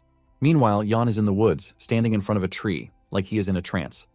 At a blinding speed, Yan cuts down the large tree in front of him, and it doesn't even seem like he was doing anything. However, when he opens his eyes, it turns out that everything he did was an imagination of what would have happened if he had made a move. Just then, Bigang shows up, asking Yan if there is any result in his training, and he says no. Yan believes that he still has a long way to go, and Bigang agrees with him. However, Yan knows that at his current stage, there is no way he is losing to an ordinary cadet. Bigang smiles, calling him a cocky brat. Bigang mentions that he would like to see the student who would come out the best at the end of the week. While Muntak is busy sleeping and having fun, Yom is putting his all into the technique that Bigang told him. The night before, Bigang had asked Yom to tell him his story because he found it quite weird that his target for revenge was also his opponent in the duel. Yom then narrates that everything started back when they were cadets in the same group. There was no enmity between them since he was the heir of one of the most prestigious clans in the entire Jianghu. Yom, on the other hand, was from a small, insignificant martial clan, and there was no reason for them to even have a history together. However, Chojin later found out the truth about his no-name martial clan. Chojin made fun of Yom, asking him how someone from an unorthodox clan was able to make it into the Spring Academy. The moment Chojin said this, other students started whispering all around, wondering if Yom was from the underworld. Yom was pissed when he heard this, and he confronted Chojin, telling him that he might have gotten the wrong information. He admits that his father was once an unorthodox martial artist, but he already gave up that path long ago, and with the approval of the Orthodox Alliance, he started a new life. Yom adds that this all happened before he was even born. However, Chojin didn't care, and he even slapped Yom on the face for talking back at him. Chojin calls Yom's father a traitor, who abandoned his own faction and clung to the Orthodox faction and even had the nerve to bear a child. Chojin mentions that everything about Yom disgusts him, and this pisses Yom off. Yom angrily swings his wooden sword at Chojin, but Chojin easily takes him down. After the first time that he lost to him, Yom continued challenging Chojin over and over again, but he always defeated him. Yom tried so much, but not even once was he able to touch even the hair on his head. And then out of nowhere, his group got assigned to the special purpose class. This basically summed up his story, but it doesn't seem enough to Bigang. He thinks it is something minimal because Chojin wasn't petty enough to send assassins after him. Yom is shocked to hear this, believing that Bigang is saying trash, but he gets a knock on the head. Bigang says Yom's entire revenge saga is nothing but childishness. Bigang wanted to leave Yom to train harder in the basics, but Yom screams at Bigang, telling him that what he just heard might sound petty to him, but he has no intentions of forgiving Chojin for what happened. Yom mentions that Chojin insulted him and his parents, and there is no way on earth that he is going to let it go. Yom angrily tells Bigang that he has no idea what his father had to do to leave the unorthodox path. Yom swears and promises to strike Chojin down one day, no matter what it takes him. This finally catches Bigang's attention, and with a scary face, he asks him if he is seriously willing to do anything possible. Bigang admits that Yom's spirit is really great, even though he doesn't see anything to take away from his story. Bigang adds that he likes Yom because he didn't fall into self-pity like Dan. Yom is shocked to hear this, and Bigang finally reveals his intention to help Yom. Bigang conjures a dark energy in his hand and reveals that he intentionally planned to pass it on to him later, but he is now determined to place the dark mana into his energy core. Yeom is entirely confused with what he is looking at, and he asks Bigang what it is. Bigang says there is no way he is going to understand, even if he explains it to him. However, he lets him know that the energy is quite different from that of ordinary martial artists. Because of how different it is, it will resist and try to run wild, instead of fusing easily, but Yeom's task until the day of the duel is to suppress and harmonize the energy. Bigang assures him that if he is successful in doing this, he is going to be stronger than he currently is. Yeom notices the if word that Bigang used, and he asks him what will happen if he fails to suppress the energy. Bigang takes a moment to give him the answer before casually telling him that his head might just swell up and explode. Yeom almost loses his mind when he hears this, but Bigang quickly calms him down, saying he is only joking. Bigang tells him that there is no way he is going to recklessly shove something that dangerous into him. Yeom is relieved to hear this, but Bigang lets him know that if things go wrong, he will still feel an unimaginable pain. Bigang assures him that the pain will be so much that he is going to wish that he had died instead. With this in mind, Bigang asks him if he still wants the power, and even though Yeom was scared to his bones, he accepts it. Yeom devoted 18 hours of the day to purely suppressing and absorbing the energy, and in no time, 5 days went by. When Yeom first started, he felt like his chest was going to get torn apart because of the unbearable pain that he was feeling. However, he finally managed to settle it down after several repeats of the cultivation method. Suddenly, he realized that the pain had totally subsided, leaving him to wonder if he had managed to succeed in carrying out what was expected of him. However, he doesn't feel like a new, different person. In addition to this, Bigang has been nowhere to be found for days, leaving everyone wondering where he has disappeared to. At some point, it crosses Yeom's mind that Bigang might be a big fraud, and he doesn't even know it yet.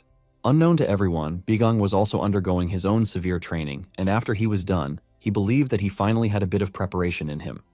The next day turned out to be the D-Day of the Heavenly Martial Tournament public selection duel, and everyone was hyped for it. The students are excited because this is something that has never happened before. Some are even excited that the duel has given them the chance to have a free day from training. In addition, most people don't even believe that Bigang and his students have what it takes to defeat the talented students. However, some are going with the idea that there might be an upset, just like when Dan defeated Yeon. In addition to this, Yeon has now found himself in the special class. Nonetheless, they believe that Big Yeom is way stronger for Yeon, and no matter how much he tries, he is just going to lose. In addition to Big Yeom, there are also Danhwa and Gok on their sides, which basically make them a cheat code. They are confident that no matter how much the ordinary man works, there is no way he is going to beat talent.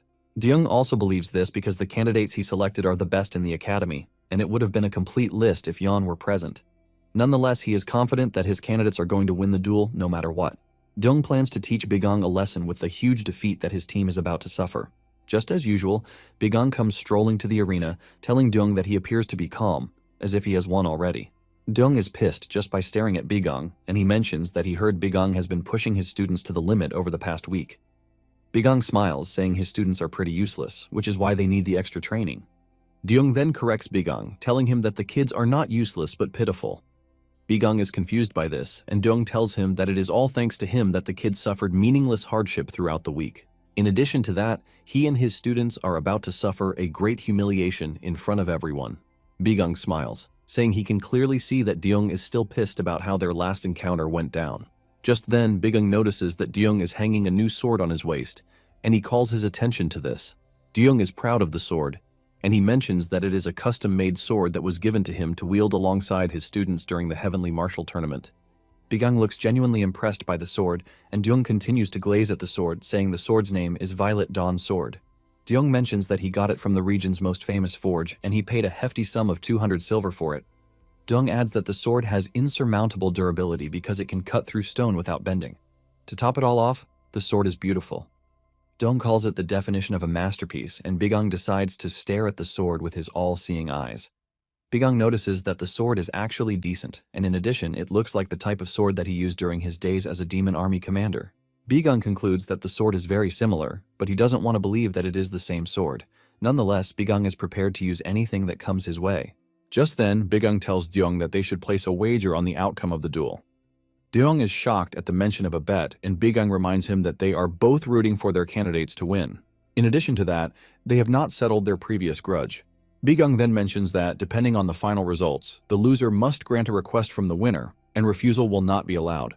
Deyoung is shocked that Bigung is trying to make a bet on the final results, and he reminds Bigung that he was the one who arranged the matchups for the duel. Bigung tells Deyoung that he actually remembers and then points out what he said about the candidates deserving to go through proper selection procedures. Deyoung then reluctantly tells Bigung that he is going to accept his duel. Bigung is glad to hear this because he was expecting Deyoung to hesitate, but since he has accepted, he can easily figure out that there is something he desperately wants. Deyoung scoffs, saying he has no intention of revealing what he wants because it would ultimately ruin the fun of it. Deep down, Deyoung believes that Bigung wants to steal his new sword away from him, which is why he suggested the bet. Deyoung already plans out what he wants, and this is Bigung resigning from his position as an instructor in the academy. With this, Deyoung is pretty sure that the annoying special purpose class will be dissolved, and Yeon will return to his rightful place. To top it all off, he wants to use the opportunity to teach Bigung a lesson to stop daring him. Since they have both agreed to the bet, Bigung reminds Deyoung that there is no backing down. Momentarily, Sang shows up on stage and he calls everyone's attention to why they are gathered. Sang mentions that in the past, representatives were always picked at the discretion of the instructors. But Bigung has challenged that method, and because he found it interesting, he actually accepted the proposal. Due to this change, the original candidates will face off against the challengers, and the winners will advance. Basically, the duel is going to be one-on-one and a total of 5 matches. Victory comes by surrender or by knocking the opponent unconscious. Sang then mentions that any clear attempt to kill means automatic loss to the offender. Once he is done calling out the rules, he declares the match open. The first fighters of the day are Yeom and Chojin. Upon getting to the stage, Muntak can see that Yeom is already nervous. Chojin wastes no time taunting Yeom, saying he has heard about his everyday training. Chojin cannot believe that Yeom has been training just so he can lose to him. With a scornful face, Chojin calls Yeom a vermin who has refused to know his place. Chojin asks Yeom if he remembers how many times he has lost already, and Yeom says he is aware of this. Yeom replies that Chojin has defeated him 8 times in total, and the moment Yeom says this, he makes his move, dashing toward Chojin in anger. He leaps at Chojin, planning to land an aerial hit, but Chojin easily delivers a painful horizontal strike that hits Yeom on the face, telling him that he is still trash. Muntak holds his head in frustration, saying nothing has changed, even with all the training that Yeom did. Outside the arena, Bigung can also see Deyoung smiling because he is already feeling confident.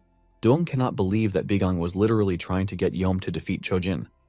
Deyoung is confident that the result will remain the same because he has watched the two fight many times in the past.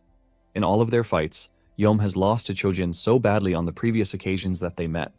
In addition, Deyoung is confident that there is no result that can go against him because the battle bracket is arranged with the most suitable matchups. Deyoung calls this an experience on his path, while Bigung is nothing but a rookie who needs to learn. Deyoung is also looking forward to his wager with Bigung because he is about to suffer an inexplicable and humiliating defeat. Deyoung cannot wait till Bigung suffers the consequences of his actions. Instead of being scared, Bigung suddenly smiled because he knew what was going to happen.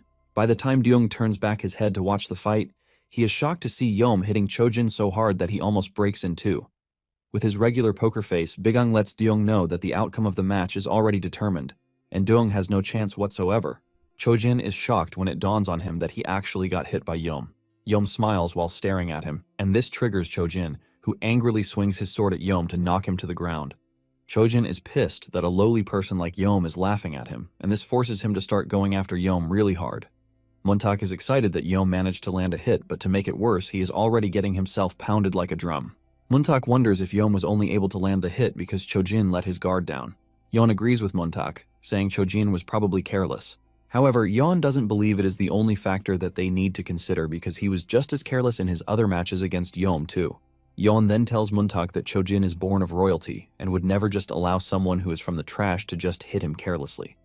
This is when it finally dawns on Muntak that Yeom has changed, and he is not the old dude that he knows again. On the other hand, when talking about the Heavenly Tiger Martial Academy, it was one of the most ancient and prestigious schools in Hunan, boasting over 100 disciples. And the master of this school is Chojin's father. He is the only son of his father, which makes him the region's most renowned prodigy. Chojin is considered the only one who has mastered every technique that the Martial Academy has to provide. In addition, he was raised on countless elixirs and blessed tonics since he was a kid. He is considered a chosen genius among all geniuses. Still enraged that Yeom managed to land a hit on him, he activated his technique's first form, the Heavenly Radiance Flurry. Yeom manages to keep his ground against this, but Chojin follows through with the Heavenly Cloud Mobility art. By using the 18 rampant steps, he gets behind Yeom before he could even react to him. He then uses his technique's sixth form to try and finish Yeom off. However, Yom tanks the attack even though his body is reeking with pain. Chojin is pissed that he messed things up in an official match and allowed himself to be hit by such trash. Chojin plans to crush Yom so badly that he won't even get the chance to breathe because this is the only way he can redeem himself. Chojin increases the intensity of his attacks, and he moves to the 9th form. This provides so much attack power that he was sent flying. Yom crashes into the arena grounds, and Chojin smiles, believing that he has finally defeated Yom. Suddenly, he hears Yom asking him if he is done because he didn't even feel anything. Yom tells Chojin that he is not going anywhere because he is not done yet. Chojin almost loses his mind when he sees Yom standing like nothing just hit. Apparently, Chojin just used his best attack against Yom, but he still managed to tank it. While he is trying to piece together what could have happened, Yom dashes toward him at a blinding speed. However, Chojin feels no threat coming from Yom, and he prepares another strike and wait for him.